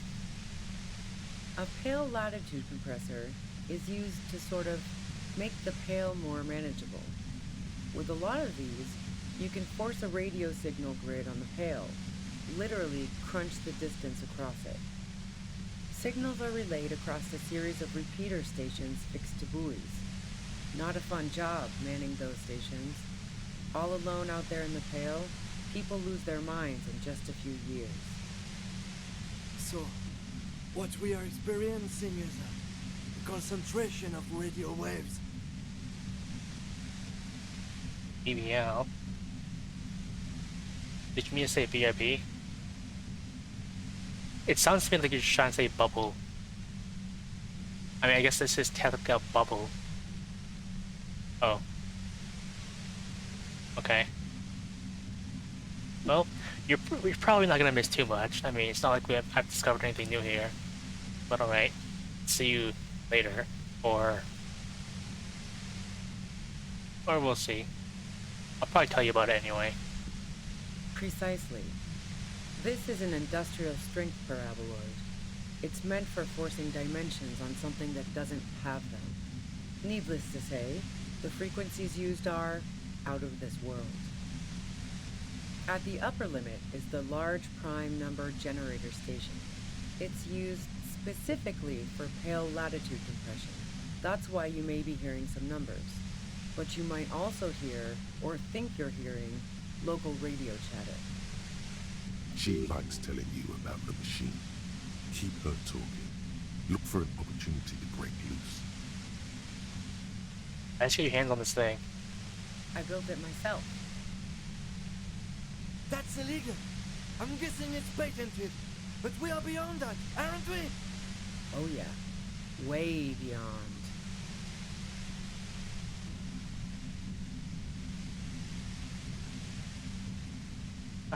This is great and all, but let's talk about the man who was killed. Yeah, let's not talk about that shit. You were hunting me and fell into my trap instead. That's all there is to say about it. So she thinks of you as hunters, not cops, and of herself merely as prey. This is goddamn pale anyway. The Pale? It's the end of the world. Have you experienced the compressor yourself? Yeah, I stuck my head in there before using it on you. It seemed like the ethical thing to do. Can't say that I enjoyed it. The field was weaker, but I can imagine what you're going through. I stay like this for forever. No. Once I shut down the compressor, the pain will end. It may take a few minutes for you to steady yourself, though. It's a bit like waking out of a very confusing dream.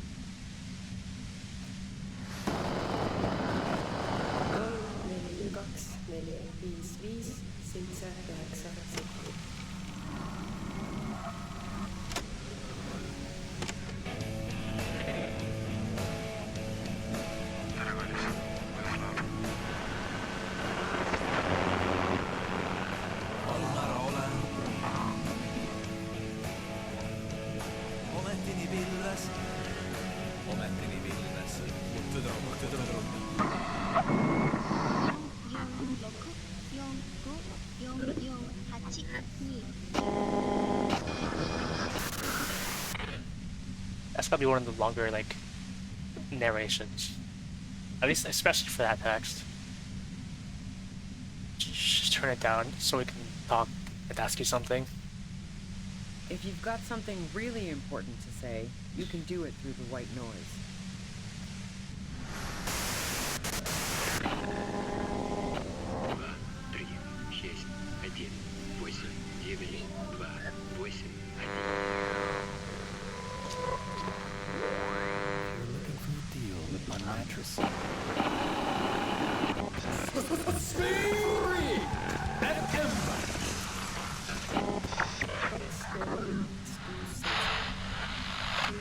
Am I really gonna listen to, like, all of this every time? I don't know. I might skip some of them, since they go really long.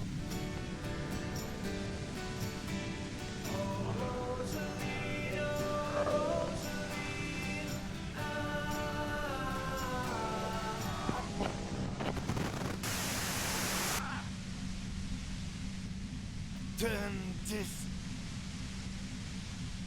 God damn it. Fine. If you really want to talk, I can dial it down. I've also got a gun, by the way. She's carrying a 2-barrel front loader. Remain careful. Well, it doesn't feel much better, but she can form sentences now. Thinking doesn't seem to hurt as much.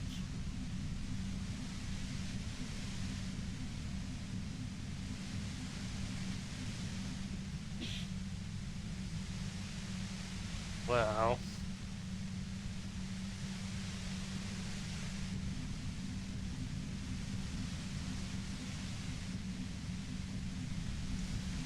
Did you shoot Lily? No, I didn't do it. I only helped stage the lynching, though I doubt that makes much of a difference to you. Who ratted me out, by the way? Was it Titus? No, he wouldn't have broken first. It was your girlfriend. She cracked. Nah, she didn't crack. She's a survivor.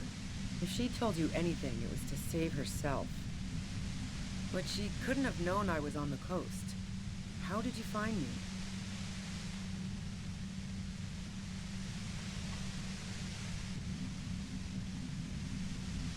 Your first guess wasn't entirely off. Titus and his boys, man. They told us you were on the coast. Well, fuck. Those guys liked me, I know it. But this is what happens to people whom people like. How the fuck do the rest of you get by?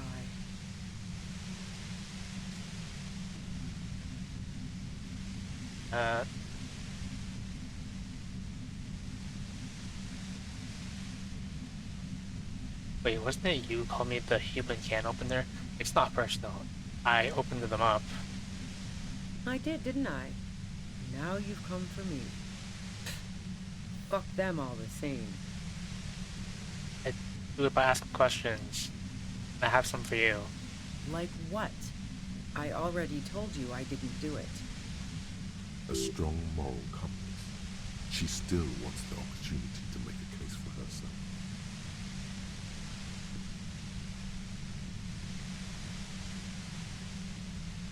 Did you leave any flowers for Clashy on the roof? No. Gifts of flowers and candy aren't really my style.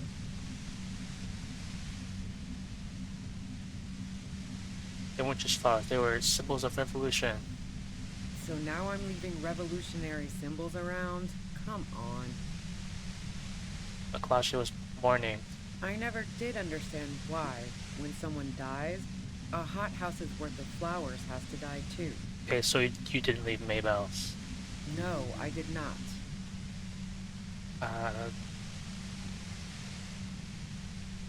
Would you say that Lely was a likable person? I didn't like him. Hardened mercenaries aren't particularly likable types. Did you feel protective for the Union? Yeah, sure. And I didn't like Wild Pines sending in those foreign hirelings. Me and a fuck ton of other people around here. I hate to be the bearer of bad tidings, but I don't think she's perjuring herself. You don't feel sympathy for mercs? It's hard work. Plenty of broken people who don't come with that kind of body count. Besides, they're paid well for what they do. I have other questions. I'm listening. You have an alibi for when Lely was shot? Man, I was with the boys the whole night. I hope they at least bothered to impress that upon me. They did say you left to take a really long leave. 15 minutes. It was 15 minutes. Yeah, and I'm sure they also made some funny remarks about it. They always do. I've driven a lot of long haul and chugged a lot of beer, man. Can't do either without some power of mind over bladder. And anyway, that wouldn't have been enough time. Hold on, no one takes a 15-minute leak. At most, I take 5 minutes. Look, fuck you, man. I might also have stopped by the bar. She speaketh truth. Our investigation has shown that 15 minutes was just enough time to commit the murder. Wow. Now I'm curious. Please, explain. Look, there's a secret way from the first floor of the whirling to the roof. Don't know it, but also... Evaluating your competence as a police officer. The shot couldn't have come from the roof, or we would have all heard it downstairs. She has a point there. No one mentioned. You like to hang out on rooftops? Who doesn't? Oh, you probably mean Claudia's rooftop. Sure, I've hung out there. She's got this great antenna. Is that the only reason you hung out on the roof? The view's pretty bomb, too. But you might say the antenna was the main attraction there, yeah. Along with Claudia. What's so great about her antenna? It's very powerful. I used it to tune into RCM frequencies. That's how I knew to be prepared for your arrival.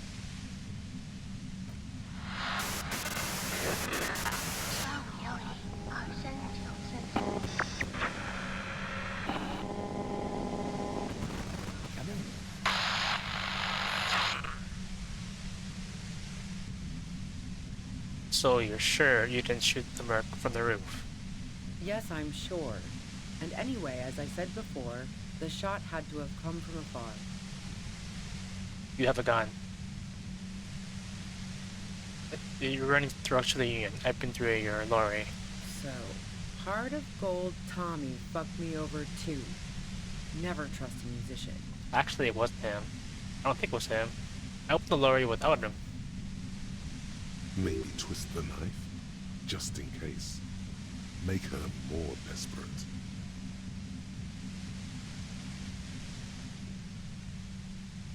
Okay, could lie about this.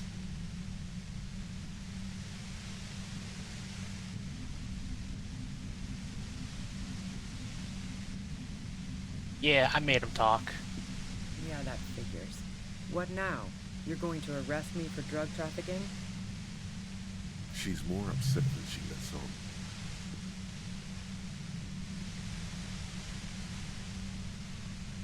You had a financial incentive to kill the merc. Man, it's to get away from all that murderous shit that I left Jamrock, my previous employer, for the Union. She deliberately avoided naming the mob she worked for. You might be able to find this out later. I got lucky being a dispatcher. Never had to do any of the really dirty work myself. This gun has only been used for self-defense against serious scum.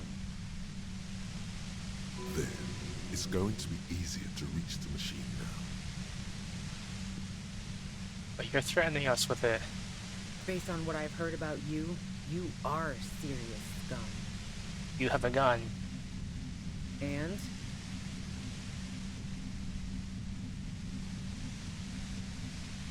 I see it's a front loader. Do you have another gun somewhere? Sure don't. A breech loader? No.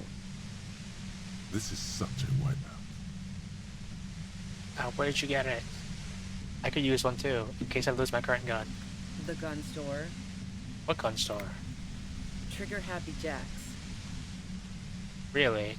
That doesn't sound like the name of a real store. What did you think? That I'm going to squeal on my gun supplier? Sorry, I'm not that kind of gal. If there's other evidence I want to ask you about. Yeah, evidence. Okay, let's take a step back. Yeah? Where?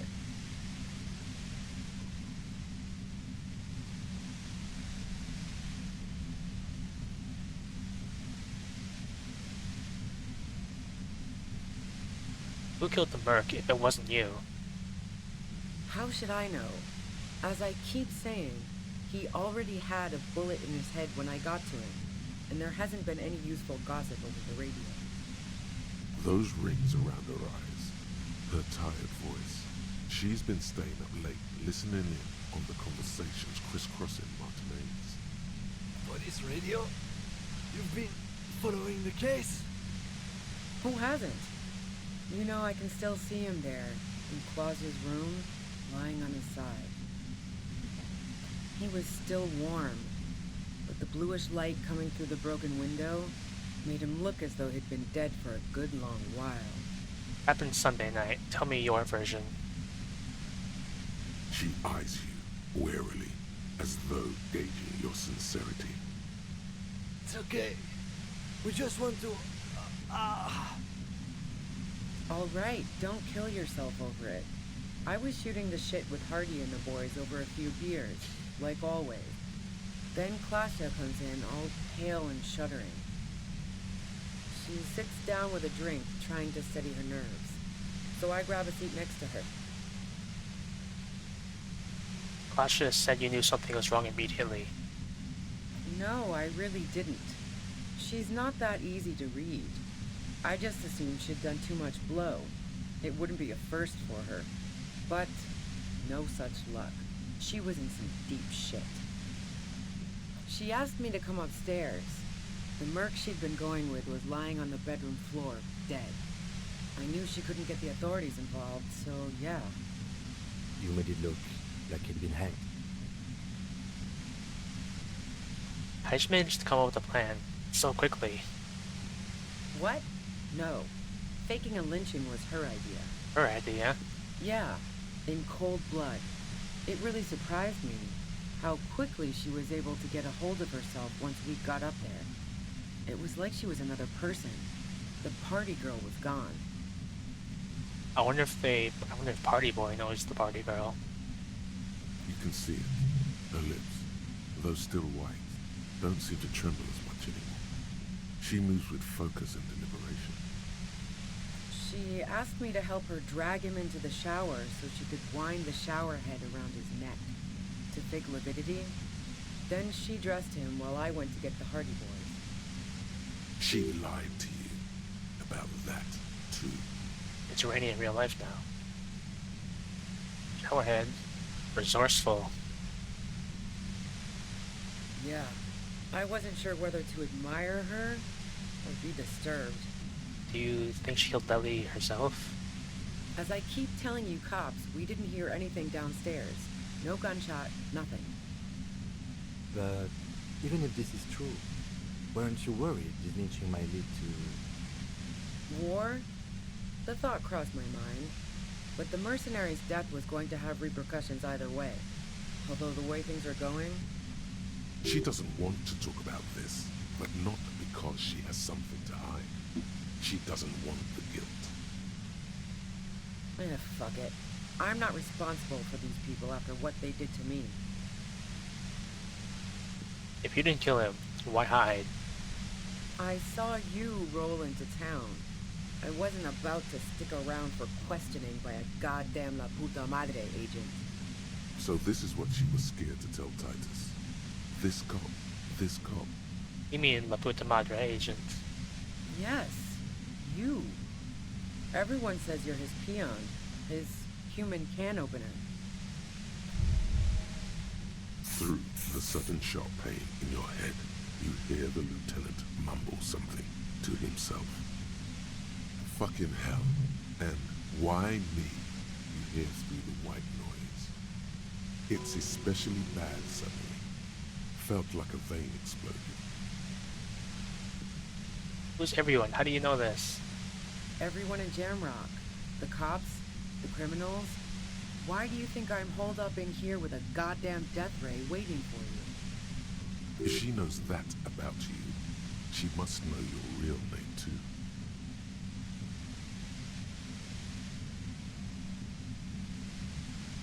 That's probably gonna get me killed, but if that would do damage to me, it would do morale damage, and I'm more than prepared for that, right?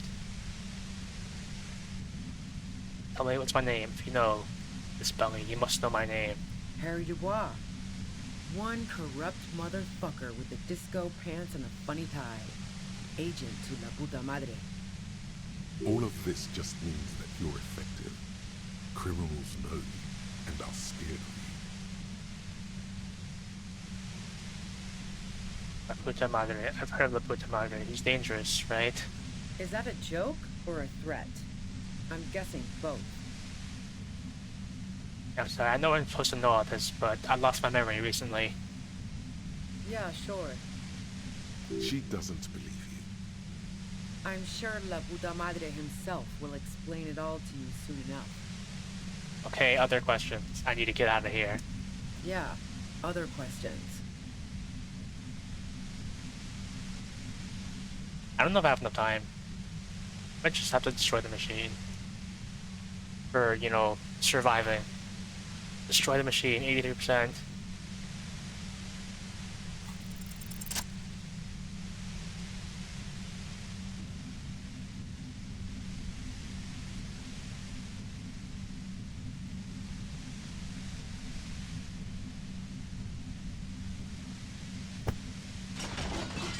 You did it.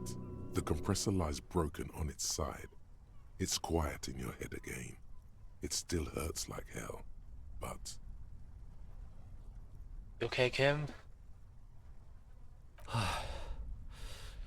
All good, officer. Be careful. She looks at the machine, assessing the damage. Her hand trembles. I don't actually want to hurt Ruby.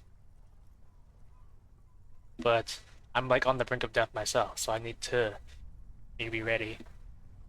Oh, fuck it. Rhetoric. Adventure, put the gun down. 50%. You should know the words to say. You've been here yourself. So why is it not coming to you?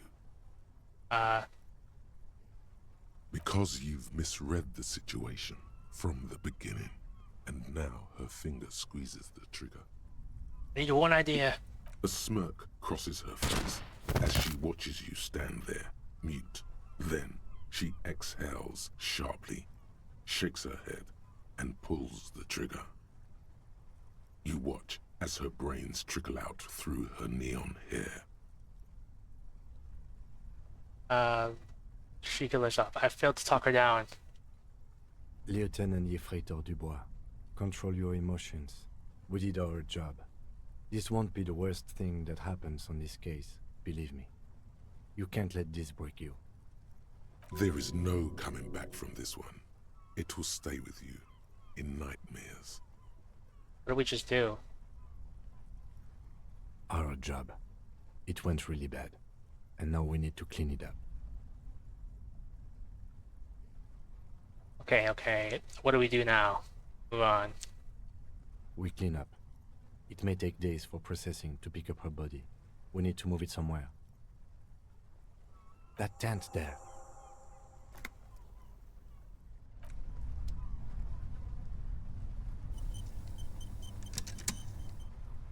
I can take her gun.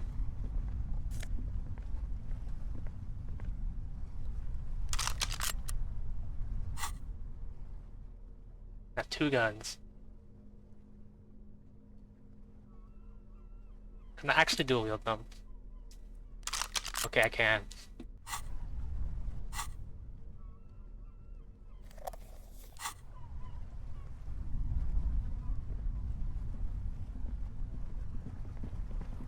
Now to think about it, maybe I should have put some extra points in rhetoric. I definitely could have afforded it.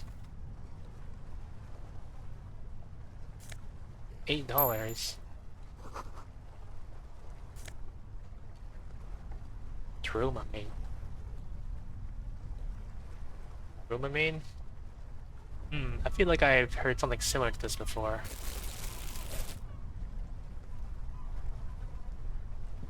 The plain red tent stands by dispassionately. It was pitched by practiced hands. She was used to camping out. Side. You see a rolled-up sleeping bag and personal belongings. We should put her in the sleeping bag, so the rats don't get to her. Okay, let's carry her over here. The lieutenant nods.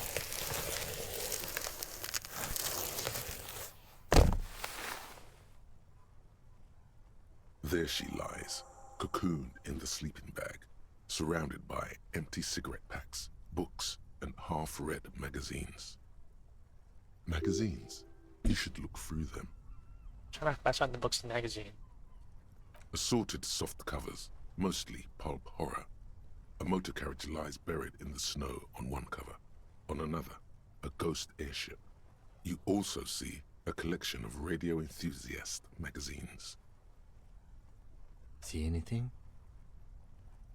With magazines. Rager Monthly, Journal of Material Science. More Technological Digest. One of the magazines doesn't have images on the cover. It's not a magazine, it's a leather notebook. A notebook? You pocket the worn brown leather journal. We should read this immediately, like right now.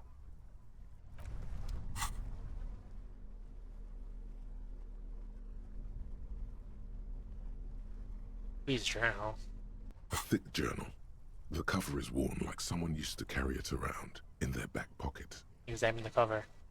It's made of full-grain leather. The lower left corner of the back cover sports an embossed brand name, Schneller. Schneller is a stationery brand from Gottwald, beloved among architects and engineers. Swampy Dumpy Dom Center. She had good taste and must have taken what she recorded here seriously. Unwind the strap. The journal falls open. About 2/3 of its ruled pages have been filled. Study the handwriting. The large cursive of someone who writes quickly and confidently. Perhaps too confidently. Many phrases and even paragraphs have been crossed out, with tiny corrections scrawled above and in the margins. Flip through the pages. It's a mix of logistical notes, diagrams, and personal reflections, all dated. We could learn a lot from this.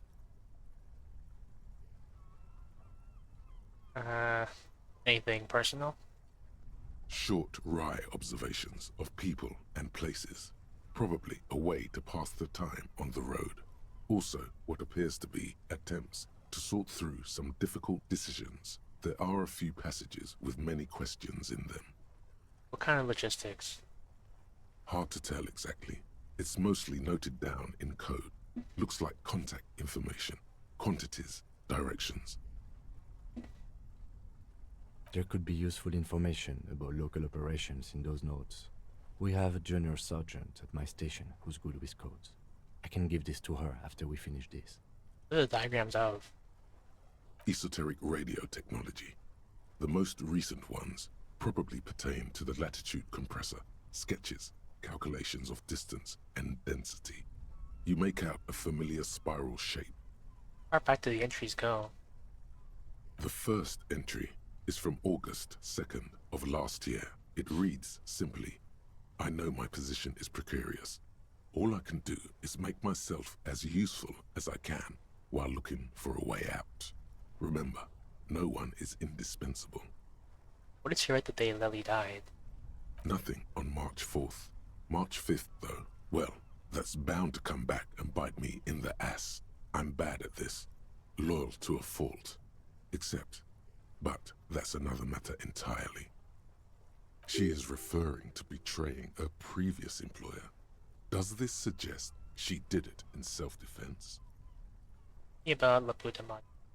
That name isn't mentioned as far as you can tell. Small wonder. Would you talk about Laputa Madre in your journal? You do see an M, though. Laputa Madre. M is mentioned on March 9th and March 15th. Read the entry from March 9th first. Great. M's peon is coming to town, no doubt to investigate the lynching. But also, I feel it in my gut to finally put a bullet in my head while I'm napping in my lorry or on a smoke break. Well, I won't stick around just to twist my own neck by constantly looking over my shoulder. Then again, isn't that what I've been doing ever since I got the call? The call? Did M call her personally? Why? Read the entry from March 12th. Been holed up here for 3 days now. I'm used to being alone and all, but I don't know when I'll be able to leave, or if I'll be ratted out. They will rat me out, of course. I've made it a point to believe in the best in people, the boys, for example.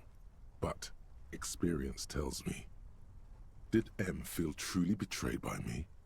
I was feeling threatened. He'd have to know if he threatened people, they'd take measures to protect themselves.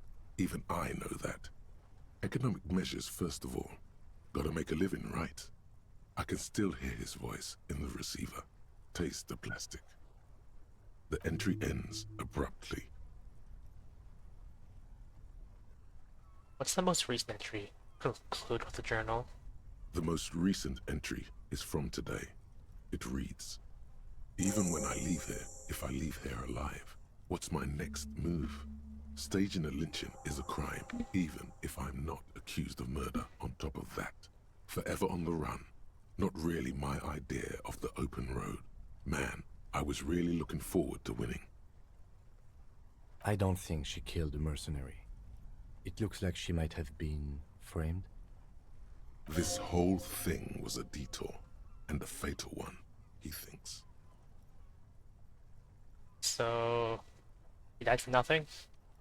She was in plenty of trouble, even without the murder charge. Still, it's a nasty business. Am I really a Laputa Madre agent? No, I don't think you are. Ask someone in your precinct if you want to be sure.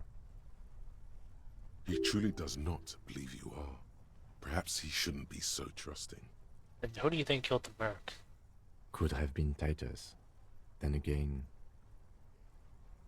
But no one heard the shot. Maybe there's a Hardy boy we've yet to meet, who acted as his accomplice. Either way, we need to keep an eye on him. One thing is for certain. We have business back in the whirling and rags. Questions to ask. We should get to it.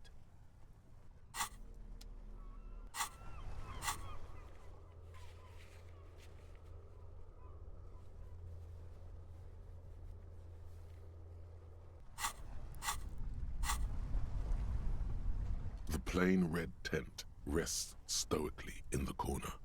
Ruby's dead body is wrapped in her sleeping bag. I feel like that could have gone better. I mean, I probably could have pumped some points to the rhetoric for that. Huh? Oh. I mean, I almost made it. It was a rhetoric check, which also, it's not raining here in real life, and it's like thundering and storming. So it's probably a good thing that I'm probably gonna end soon. But I do have a save from like right before.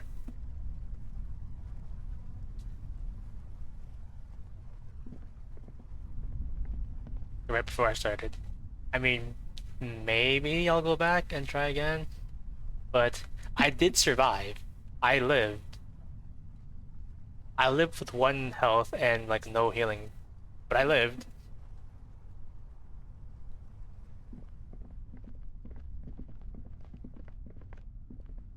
What about you? Also, welcome back, Mary. So, I did get a gun though. I now have 2 guns. Just in case. 2 guns and 2 bullets.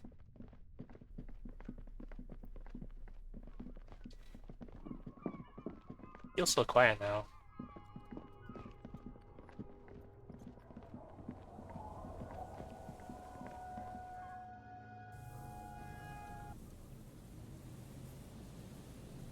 So, can I fast travel from here?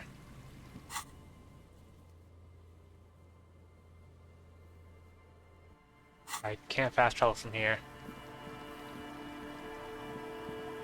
Okay, I'm really curious, like, what would happen if, like, she lived, but I feel like that would be pretty safe for me. I am curious, though. But I don't know. I'll fast travel.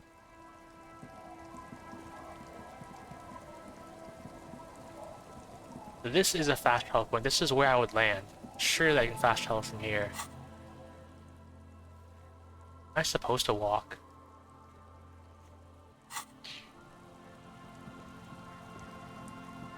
I guess I'm walking.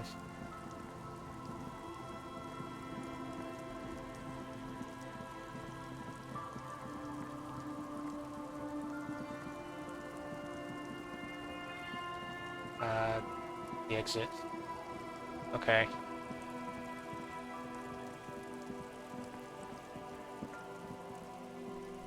Oh wait, that's... I thought I was like in the background of that building. I have to get on the ceiling. Whatever it is.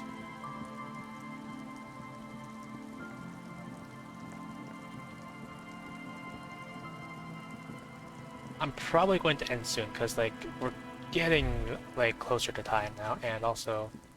Stop. Just up ahead. Danger. And... the, thunderstorm. You are prepared. Don't put away your friend. Your weapon. Okay, so I think I know I have to walk. Raindrops slip from the barrels of your Villier's 9mm pistol. PM, there's danger up ahead. Yes, I hear commotion. Let's go. I'm ready to do this. Good. Be ready to take damage. How ready to take damage? Okay, what if I have 2 guns? Take him. Yes? Nothing. I mean, I guess, well, okay, I might as well put on the armor. You never know. My authority.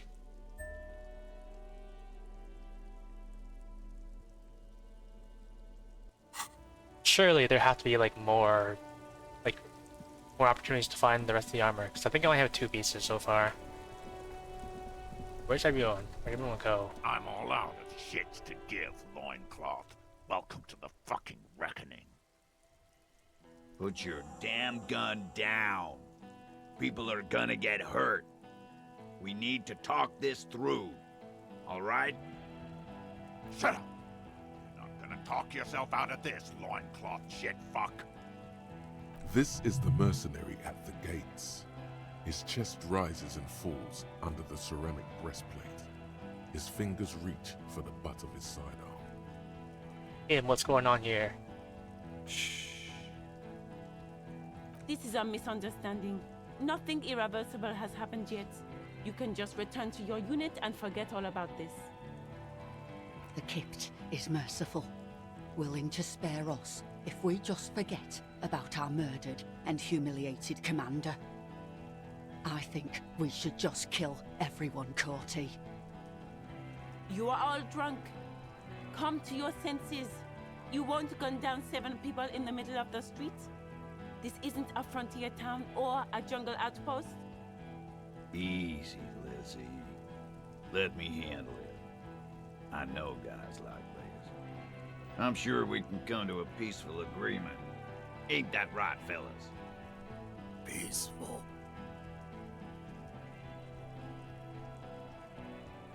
Nest in your abdominal cavity like a little wild mouse.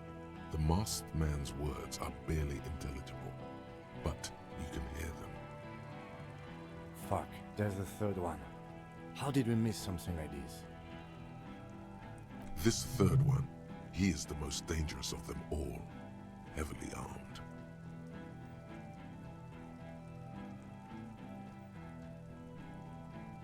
What do we do?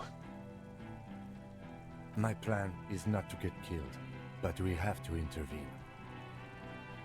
Alright, stop, this is the police. Put your hands behind the ground. We're doing this. I should have done like a combat roll in. Get lost, comedian. You cops had your chance. Now it's fucking time for some justice. I mean, okay. If Kim dies, I'm 100% reloading and going back. Pig, fuck! So like, cross my arms. I have the composure for it, right? I can look cool despite probably being about to be gunned down. You. Look, does he see my shoes? You're probably gonna get killed too. I think I'm gonna kill you. I didn't think I had it in me to kill a cop. To your left, you hear the lieutenant cock his gun. No one is going to kill anyone. Let's just put the guns down and talk like civilized human beings. I probably should have double-checked all my clothing items. Now that I think about it.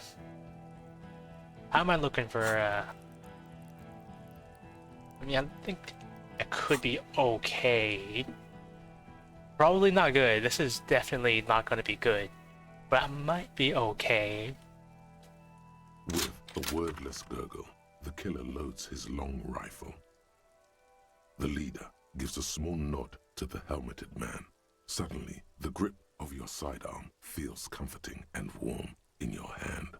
Feels like it's saying, do it. Shoot him in the mouth. Shoot him before he shoots you. No, wait. It's good you have that gun. It really is. Just soften him up first. Present an argument. I'm barely keeping you together here. This is it, the big one. If you talk to him, he will rattle you, not the other way around.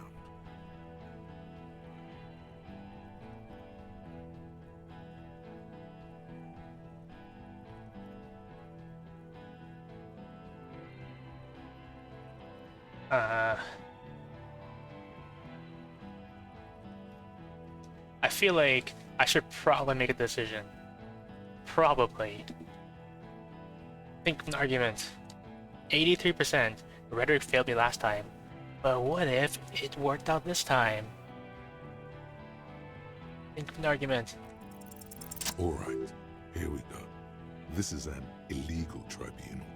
Cranor would never sanction this. Who's the commanding officer? Take your pick. You only have time for one argument. Choose wisely.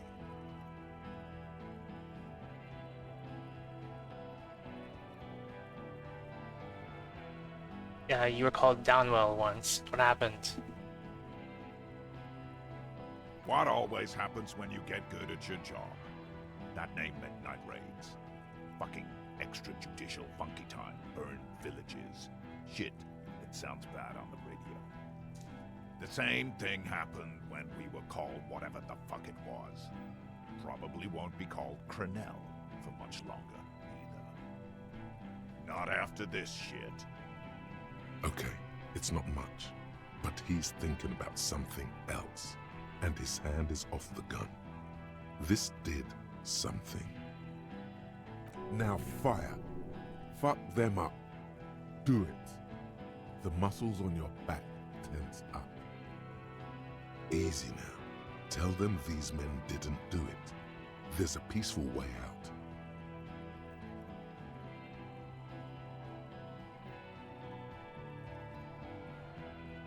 Well, it's definitely not going to be the suggestion one.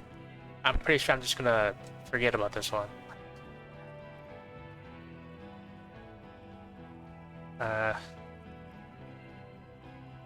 They didn't do it. Yeah? Who did It was someone else. Someone who's not here now. Probably. Probably. How fucking convenient. His fingers are twitching. That's a draw reflex. He's about to draw.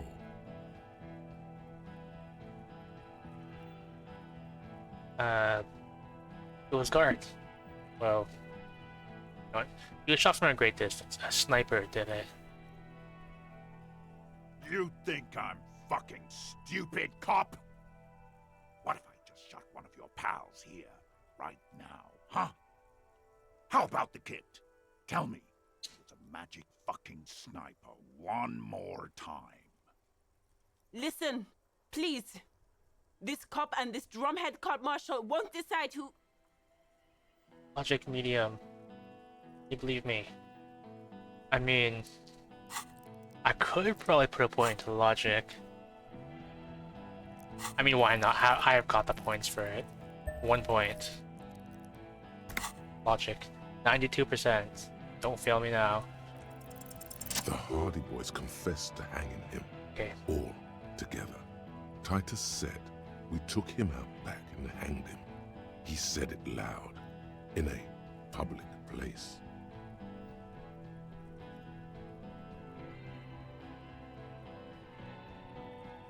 He was shot. He wasn't hanged.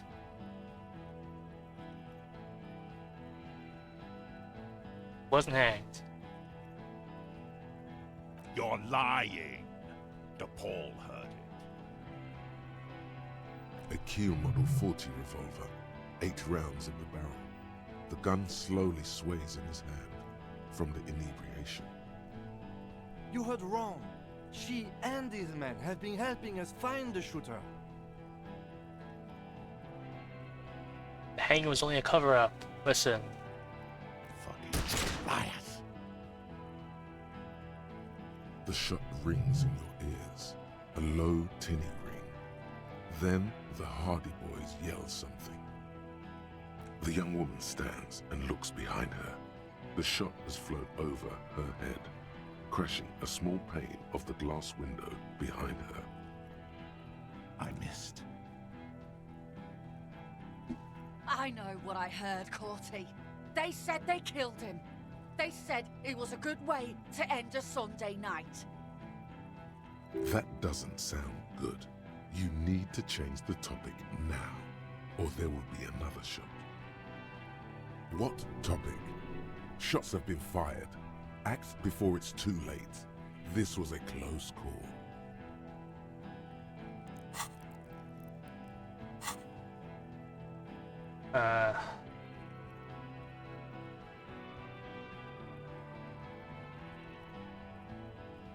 Am I really going to really try and do this peacefully?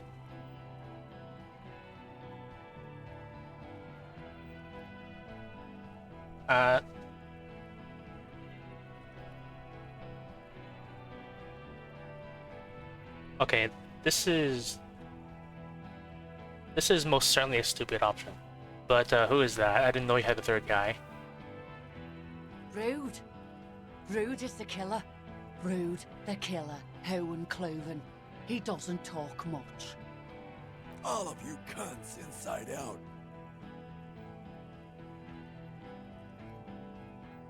Was that rude? Rip you open. Perhaps it's for the best. Him not talking too much. The killer? The gunner.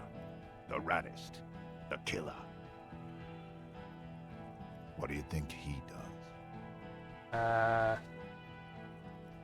Tends to the stables?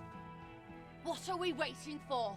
Let's blow that big fucking mouth off his face. Hold your fire! Wait for my command.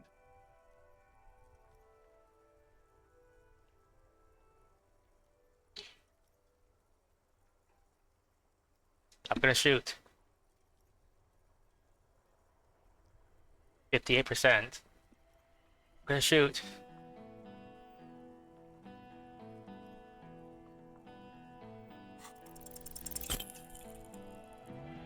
That didn't look good. A small explosion expels the bullet from the chamber. With a puff of smoke, it hits the man square in the chest, producing a soft clicking sound in the Hold on. Can I go back and put 1 point into hand-eye coordination? 1 point. Just 1 little point. Like dice rolling. Go ahead. Give it another try.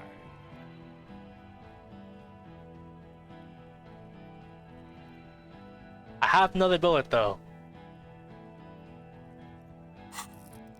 Yeah, let's do 2 points. And it was hand-eye coordination, right? Okay, 2 points and hand-eye coordination. 72%. Why is it always 72%? Shoot him again. Another soft explosion, like a firecracker, goes off in your hand. Another soft click from the gleaming white. Okay, bullets. 1 point. One point short. Okay. I'm out of bullets, but I can put 1 more point into hand-eye coordination. I could. They teach you to shoot the chest in Copland? Stupid fuck. Kill him.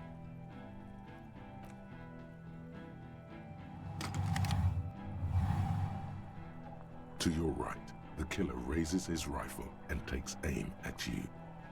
His moves are steady, but the long barrel of the rifle sways slowly. Okay, last time I'm cheap with points. An Easter AR-FA-7, built for taking out light armored vehicles. It will devastate you. Where's Kim? I mean, what if I've dodged stop? What about Kim? Reaction speed. I got some. I can put some points into reaction speed. 2 points. Wait, why is it? Oh, wait, 2 dots. Why is there just a little dot in the middle? Huh? This doesn't look right. Hang on. Reaction speed. Okay. Could change in clothes. But what about Kim? Dodge a shot. But what about Kim?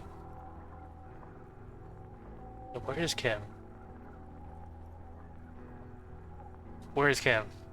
From the corner of your eye, you see the lieutenant raise his pistol and aim it at Rude. Dodge the shot. 72%. A low shot rings. You feel a tapping, like rain on your chest plate. Heavy drops of rain. Then the sound of dice rolling. 1 point. As the cuirass distributes the shot evenly from plate to plate. I can put 1 more point into reaction speed. Okay, can I just go back and put 1 point in reaction speed? Just 1 point. You got hit. The armor took most of it, but still your ribcage burns. Feels like blood is slowly seeping into your lungs. God, please. 2 shots ring at once. One from the lieutenant's pistol, and the other from DePaul's. It's aimed at the lieutenant, but it misses. You hear a scream behind you. Kim, did he hit the rifleman? Who screamed? That sounded like the rifleman, but I need to know for sure. Glenn, dying in a puddle of blood behind you. His mangled torso has 2 gunshot wounds. Blood gushes out of them like red geysers. Geezers. You see 2 cold eyes looking at you through all the smoke and panic, and a pistol raised, aiming at your chest, point blank. Then the man squeezes the trigger. 20. Can I hit 20? Probably not, since I don't... Reaction speed. 6. If. Okay, hang on. If I have 8. Okay, I can't do it. Because then that would put me at like exactly 20. If I rolled a 12, which I'd have to be... It'll be a critical success anyway. So... Look him in the eye. Maybe I can get a +1 or something. A look of happiness. His eyes seem unnaturally bright, shining like stars. Something in the fear must distort him somehow. He is evil, and the end. Here it comes. Death. Evade the shot. Come on.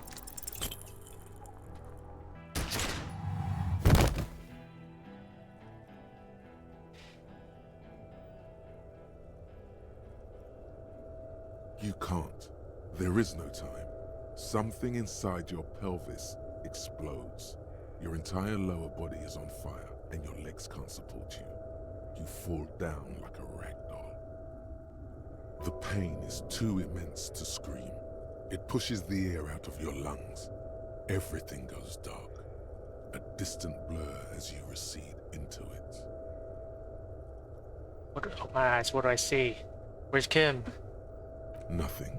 A persisting darkness. Dancing lights of pain. Distant shadows cast by them.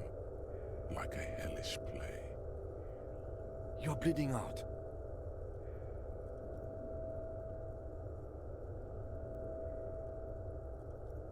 Okay, it's so dark, I can't see anything. I can't tell who's who. Is that Kim?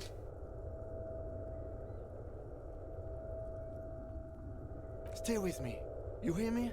Stay awake. Look at me. What if there were armor pants? Would have had those, maybe. But you can't. It's so hard. Your eyelids grow heavy, and the sounds ever more distant. And A cold comes over you. The lieutenant, too, is somewhere far away, almost gone, when suddenly you sense something behind him. A shadow towering. Someone stands there, raising his pistol at him. The lieutenant does not see it. He's pushing down on your wound with both hands. Scream immediately. He's gonna die. Why isn't it authority? I mean, it's okay. It's a good thing. I put on the boots. Him, 70. Why is it always 70%? Can I just like put some points in? 72%. This is not going well. No, you scream. Behind you, from your bloody lips, your eyes are full of fear. Okay, exactly 11. Exactly 11. If he didn't truly trust me, I would have failed. There is no room for hesitation. The lieutenant turns around and fires, his body falling on yours in the course of the motion. You hear a roar of pain, a death scream. The sound disappears like someone pressed stop on the tape. The hulking figure, too, is gone. And so is Kim. And the whole world. Fall into total darkness. I think that's the only check I passed. I think I passed like a rhetoric check, thinking of an argument, and then after that it was like horrible failure after horrible failure, all by one singular point. I could have had those if I just invested one more point into my skills. This is death. One more door, baby. One more door. Now let me back into the fight. The fight? There is no fight. The fight is over. It was lost 1,000 years ago. You have laid here forever. Keep falling deeper. Take the door. He's not taking it. His body is not taking it. Oh God, no. He's not disintegrating. He's swelling up instead. Over the hours, hurting, moaning in his sleep. And rotting, and being disinfected, and smelling of drugs, and feeling saliva in his mouth. Drifting in painkillers, thrashing in his wound sleep. There is a radio in the distance, a radio of the world, playing sounds. Good morning, Elysium. Soon you will return to the world. Hours turn to days. Soon we will get up again and go through it again. Finally, we know what the infernal engine was outside. The clarion call. The engine of a Caprice Kinema. Where's my $2? No, it was him. He is the infernal engine. Can't you see? He never stops. He only gets worse.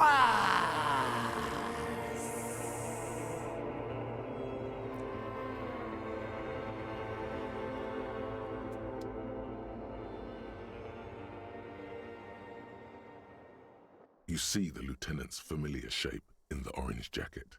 It turns double, then triple, from the pain. Kim.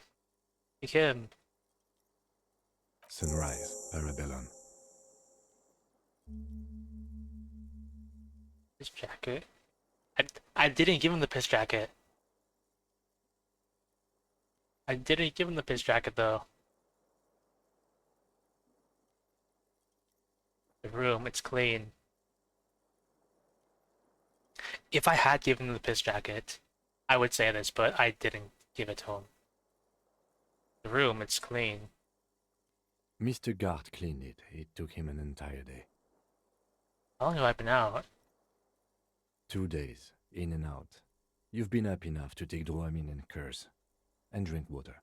The piss jacket, Kim. You took it off? Yes.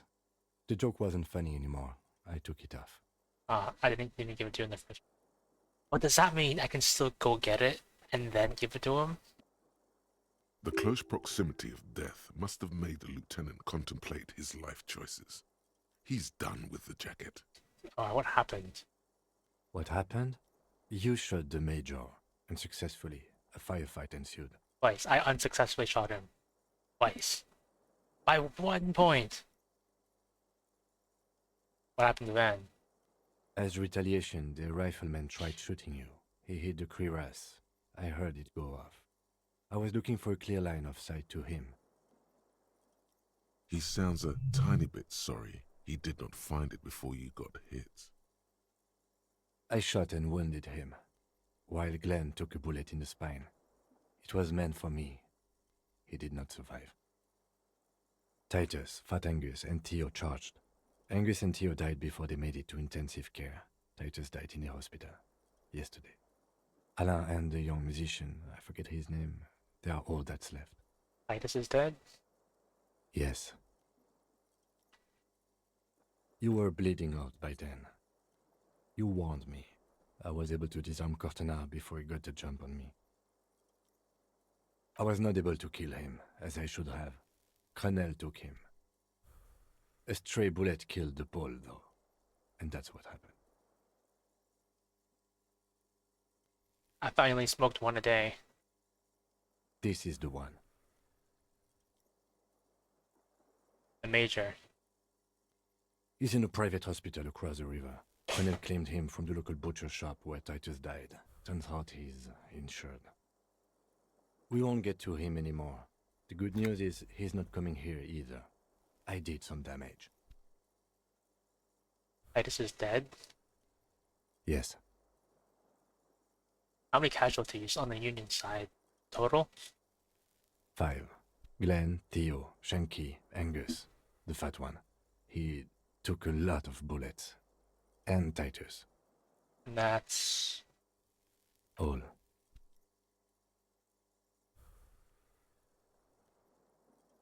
Wow.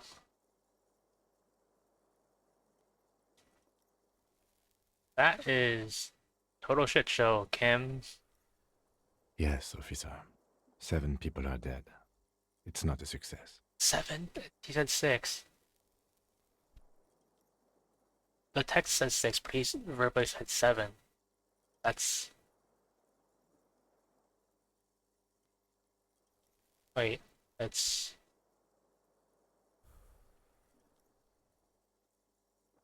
Let me think. Yeah. There's Glenn.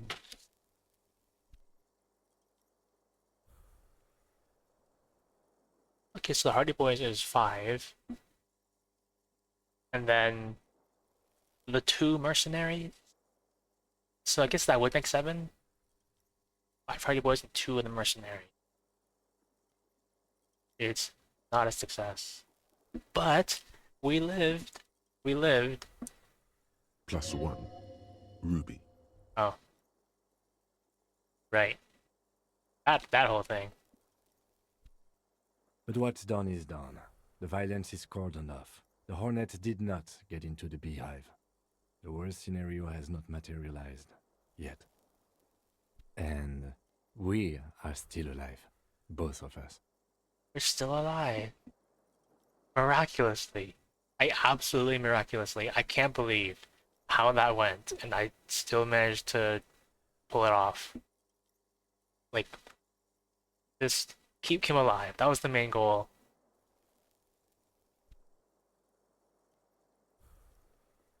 He did not expect you both to survive once you stepped between those 2 armies. What did you say? Sunrise? Sunrise Parabellum. Sunrise, prepare for war. It's an old revolutionary saying. Isn't that written on your... My gun. It's engraved on it. Cops like it. Is it work today? The gates of the harbor are boarded up. The streets are a little more empty. Apocalyptic violence is yet to erupt, I am relieved to say. I think we may have held it off, for now. Barely. Ouch. That's right. Ouch, indeed.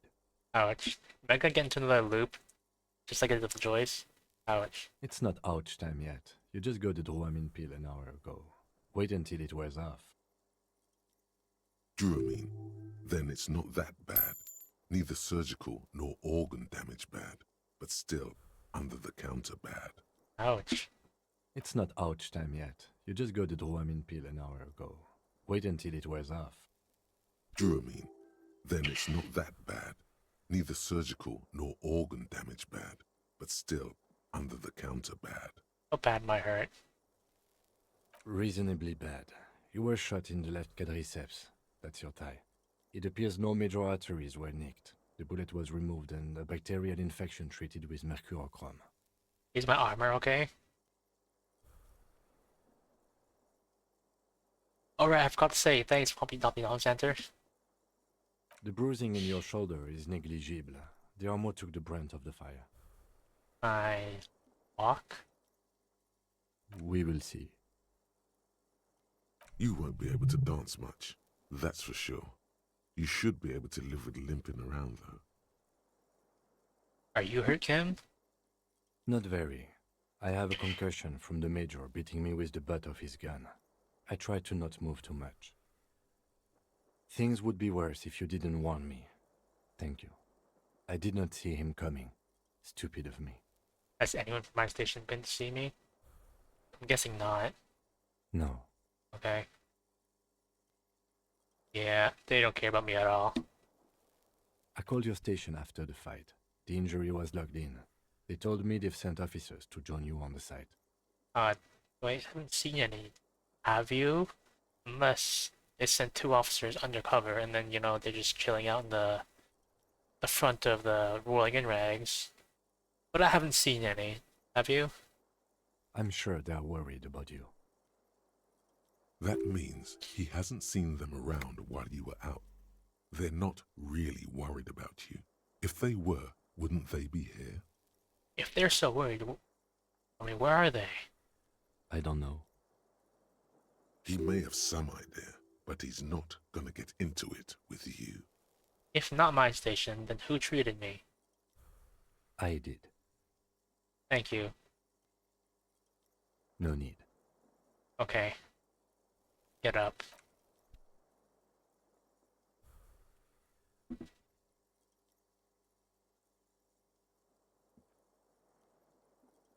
Easy now. Your balance is way off. You feel like you're about to fall over on that thing. How are you? Good. The lieutenant looks at you, teetering on your feet. He thinks you should sit back down. Back straight now. You're not sitting anywhere. What happens now, Kim? I honestly don't know. But I don't know either. We can't talk to Everard. The harbor is in lockdown. Everyone in there is outside our grasp now. Joyce has left too, thanks to our meddling. You don't think it was a good idea? I don't know what to think. It might not have been a bad idea. There is a pin somewhere in the machine. Something is keeping Connell from sending in a death squad. Maybe it's her. Maybe she kept her hand. Either way, Ruby's gone, and Glacier too. We really should have arrested her, you know? Wait, Glacier is gone too? Oh yes, she left 20 minutes prior to the tribunal showing up. I asked Mr. Gart. Turns out it was a bad idea not to arrest her, but maybe it was a good deed that will pay off in heaven. By the way, the lieutenant does not actually believe you will be spiritually reimbursed for letting her escape. You just have to live with it. Who did it then, Kim? Who killed the hanged man? I don't know. I think the theory you presented, it's someone else, outside our circle of suspects, was right. It better be. Everyone within the circle is either dead or gone. Honestly, I think our investigation has not produced a single credible suspect.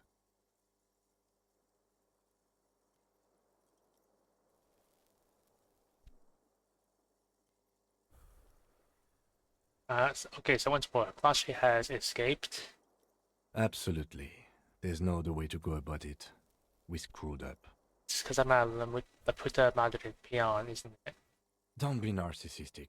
Half the cops in Revachol West are his peonies. Even if you are, it is not a decisive factor in this case. That does make some sense. Okay, Maybell's him, the flowers. What?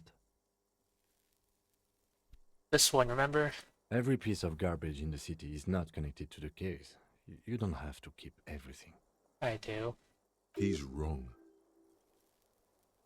Okay, every piece of garbage in the city is connected to the case. Okay.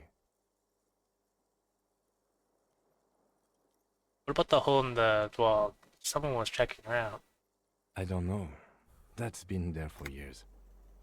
There's still a 28% possibility the shot came from a distance. We should go upstairs, rethink the ballistics in situ. I agree with this. What else? There are all these old bunkers and weapon caches. Revolutionary era. We could find thousands more if we wanted. All of Revachol is full of them. Communism probably didn't kill him. Probably.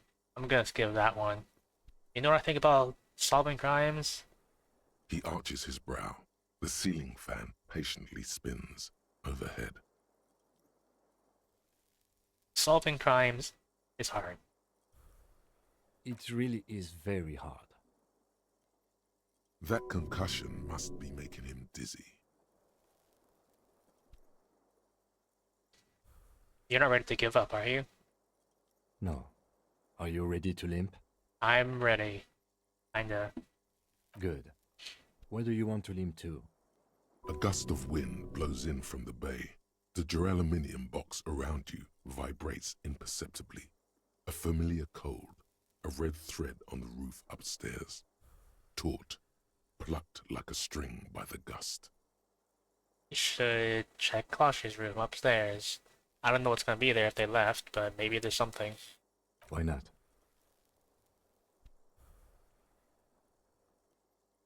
Another look at the window, perhaps? The one he was shot through. I don't know. I can't think of anything better.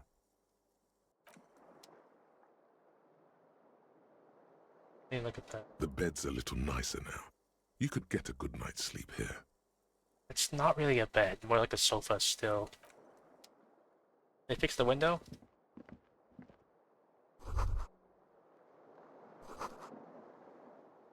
I should probably put my gun away. Get the old trusty flashlight out again. I have no bullets though. Okay. I do want to talk to some people, so yeah. Hey Kim, you want to bathe together? The door's open, I can walk right into Kim's room. I can go into Kim's room?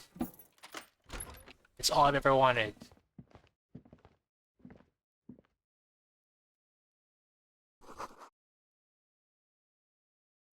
I'm probably gonna enter and just like walk around exploring a little bit, because I'm really curious what there is now. These papers bear the stamp of the RCM. They appear to be fragments of the lieutenant's paperwork, half finished. You make out notes on this and other recent cases. I had Garth open the door to your room. You were running a low bacterial fever the first night.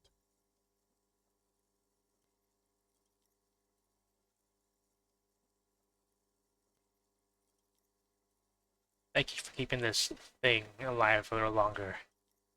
It would have been easy were it not for my concussion. We both got lucky, considering the odds we faced. Let's go?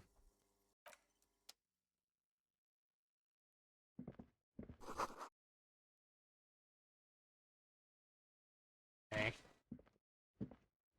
Why does Kim get an actual bed and I just have like a sofa?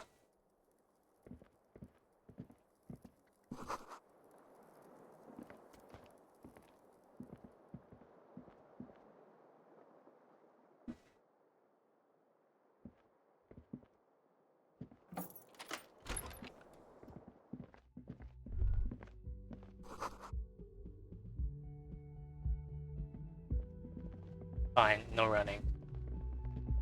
Temporarily.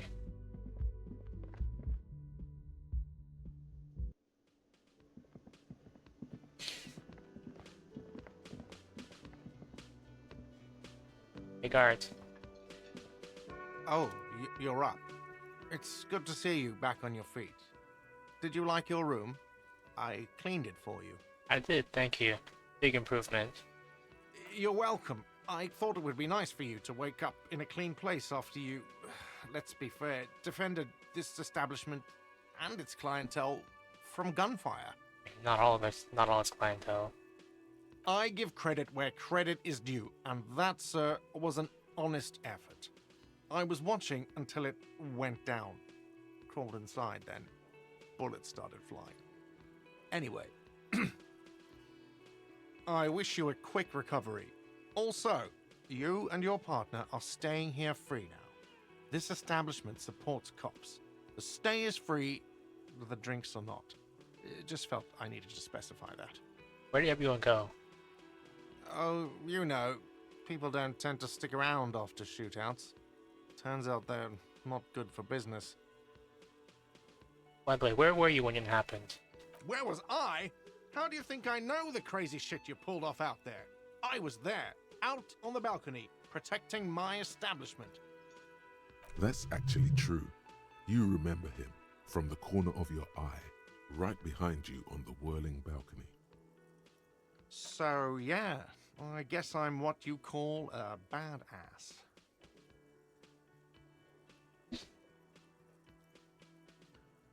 If you say that's two different words like that, it sounds like there's something wrong with your ass. Yeah, well, fuck you too then.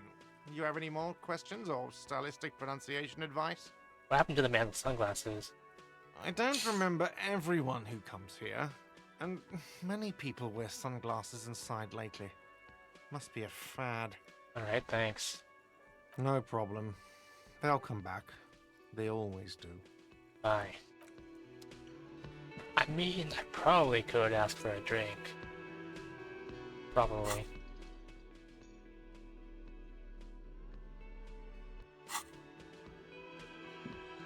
Pick him. Yes? Nothing.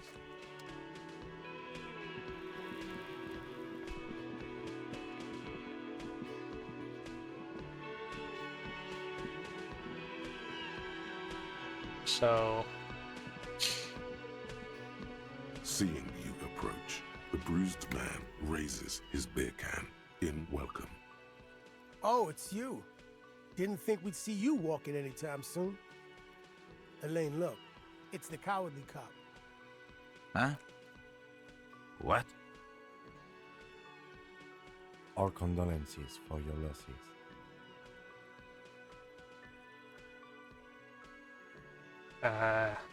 You okay? Does he look like he's okay? He does not. His unshaven face is almost grey, and he reeks of piss, sweat, and booze. While still alive, he has abandoned his own body to decomposition. Yeah, I suppose that was a dumb question. No shit, Marlon. What's gonna happen to the Hardy Boys now that Titus is dead? Titus is fucking dead. What's gonna happen to the Hardy Boys? Look around you, man. This shit is done. There are no more Hardy Boys. You two are just gonna go back to the hauling containers in the harbor? No, man. I don't know. I guess the Union will still be policing the neighborhood, but who's gonna do it now?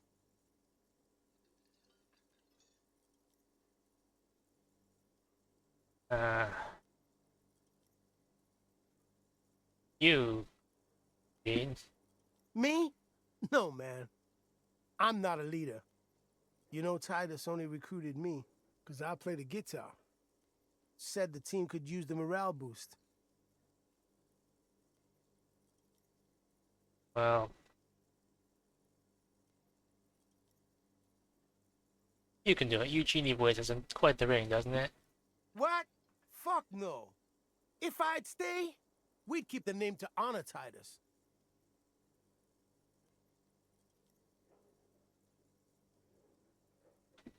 Yeah. I mean, 2 left, you know? That's a noble thought. You're gonna do alright. No one's born to lead. Titus was, but thanks for the vote of confidence. If I don't stick around, it's all over. So, I guess I sort of have to now. Yeah, man. You know? You know. You got this. You got this. I haven't got shit, Al. This is not completely ludicrous. Him and Titus were the only detectives of the bunch. Titus more, but Eugene at least knew how to think along. Any idea what happened to Colossian? Damn songbird of misery, that one. And do you have any information on this songbird of misery? God said she took off sometime before the firefight. That's all. Trying to remember if there was anything. Oh, yeah. He said she seemed to be in a real hurry. She's gone. Face it. Alright, take care, guys. Yeah, you too. It's a rough world out there. It's not easy being a cop. We were too hard on you. Both of you. We shouldn't have fucked with you like we did. You got between us and a lot of bullets in that fight. Matinees owes you one. And I didn't go into a room yet. That's kind of you to say. Take care of your friend, okay? I will. You take care of yours. A sharp pain shoots up your side and into your stomach. You must not look too good. Luckily, it passes. I guess I might as well go inspect it before it ends. Oh, it's probably gonna lead into like, right, maybe lead into something major. I'm a little over time, but we've done like a lot today. Like, this has probably been the most successful day I've ever done at Disco Elysium. Well, most successful in air quotes. Kim lived, okay? Like, sure, maybe like everyone else died, but Kim lived.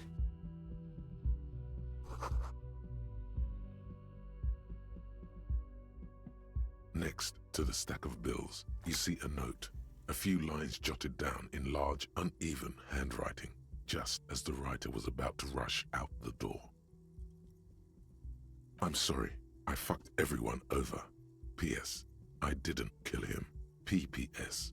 Gift upstairs. A gift? I mean, okay. If I ever come back and do another run of Disco Elysium, I'm going to pick like the third like subclass or like main class, where it's all the physique skills. And in that run, I'm probably going to have Kim die. Probably. Although that's probably not going to be for a long time if I ever do that. Especially considering how long this has gone on, like, so far. What could this gift be? I am not drawing my gun, yet. But I don't like gifts. He says he's not, but his hand moves instinctively toward his holster as he studies the note. She left in a hurry. It's hardly surprising.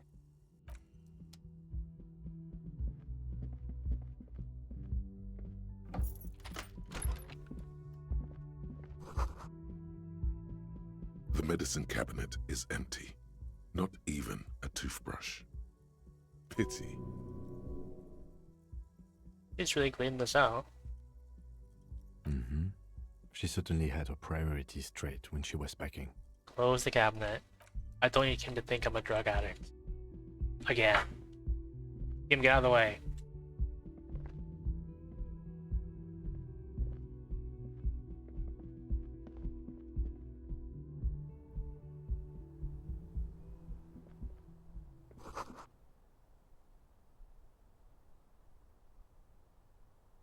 Red thread. Is that the gift? You see the same two neon-lit shapes, a man and a woman, only now a red thread bisects the room, pointing from the antenna outside to the cupboard on the wall. This is ballistics. She's left a trajectory for us. A ray of backward motion explodes from his mouth to the roof outside, A prime, to then widen into a radius of locations in Martinez, B prime, B double prime, and B triple prime. Where's the thread lead? It suggests the bullet came from the extreme upper quadrant of possible angles, from a point beyond the roof, B triple prime, the island in the bay. How does she know how to do this? She was there that night. She would have known precisely where the bullet hole was in the glass. It also looks like there may be more to her skill set than we know. The question is, should we trust her? I guess this is her way of saying she's sorry. I find that hard to believe, but at this point, what difference does it make? She's trying to tell us the shot came from the islet. Unless she thinks the perpetrator was standing on the ring antenna. That is where the thread seems to point. This is also the only point of origin we haven't ruled out yet. Proceed. So it is. Maybe we need to go to the islands. The lead is flimsy. You might as well go around Martinez looking under every rock and talking to every person. But what else is there? What else is there? Not a lot, no. Okay, let's go to the fucking island. Go. Okay, let's go to the fucking island. How do we get there? Joyce Messier had her sloop, but she's gone. Lily and the net picker, she's towing her boat. Ah, yes, of course. The village. Let's go. Link.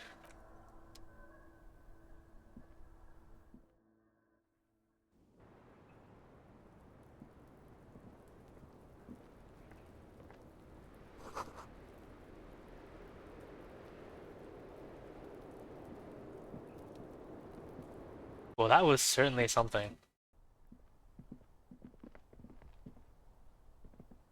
I want to go down the stairs.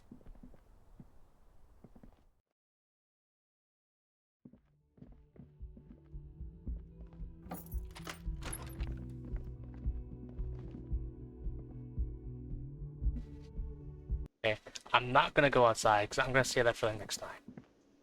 Although I feel like I don't know how close to the end of the game I am, but I feel like I should start considering, like, if I happen to start Disco Elysium and like, I finish in like 10 minutes or something, I should have a backup plan ready. Well, time to save. I guess I'm not reloading anything, because that was a lot.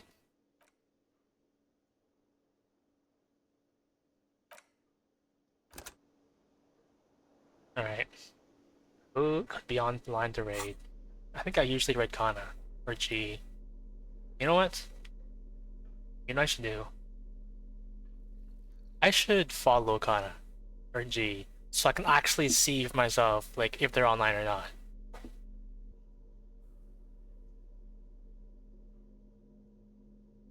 Okay, who is on?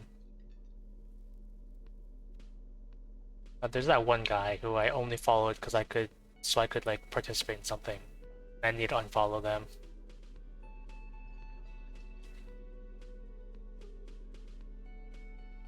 It's like the million subscriber guy. It's not like the small guy. Anna's online playing Heaven Burns Red. I've never heard of this game before. What is this?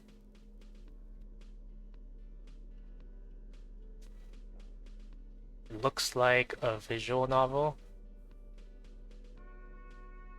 I'm kind of curious what this is going to turn into. But I should probably exit the game to the main menu.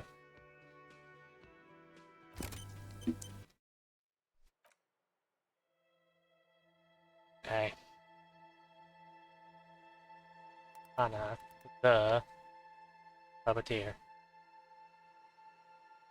It looks like we're discussing marriage prospects, which I can get behind.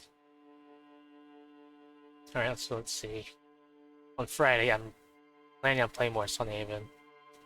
Something is starting to slow down, so I'm hoping to like finish the story, get a bigger house, move in with my wife, and wrap it up soon. And then on Saturday, I haven't quite decided what to do on Saturday. If I decide to do like a gorilla stream, maybe Monster Hunter, since you suggested it, but we'll have to wait and see.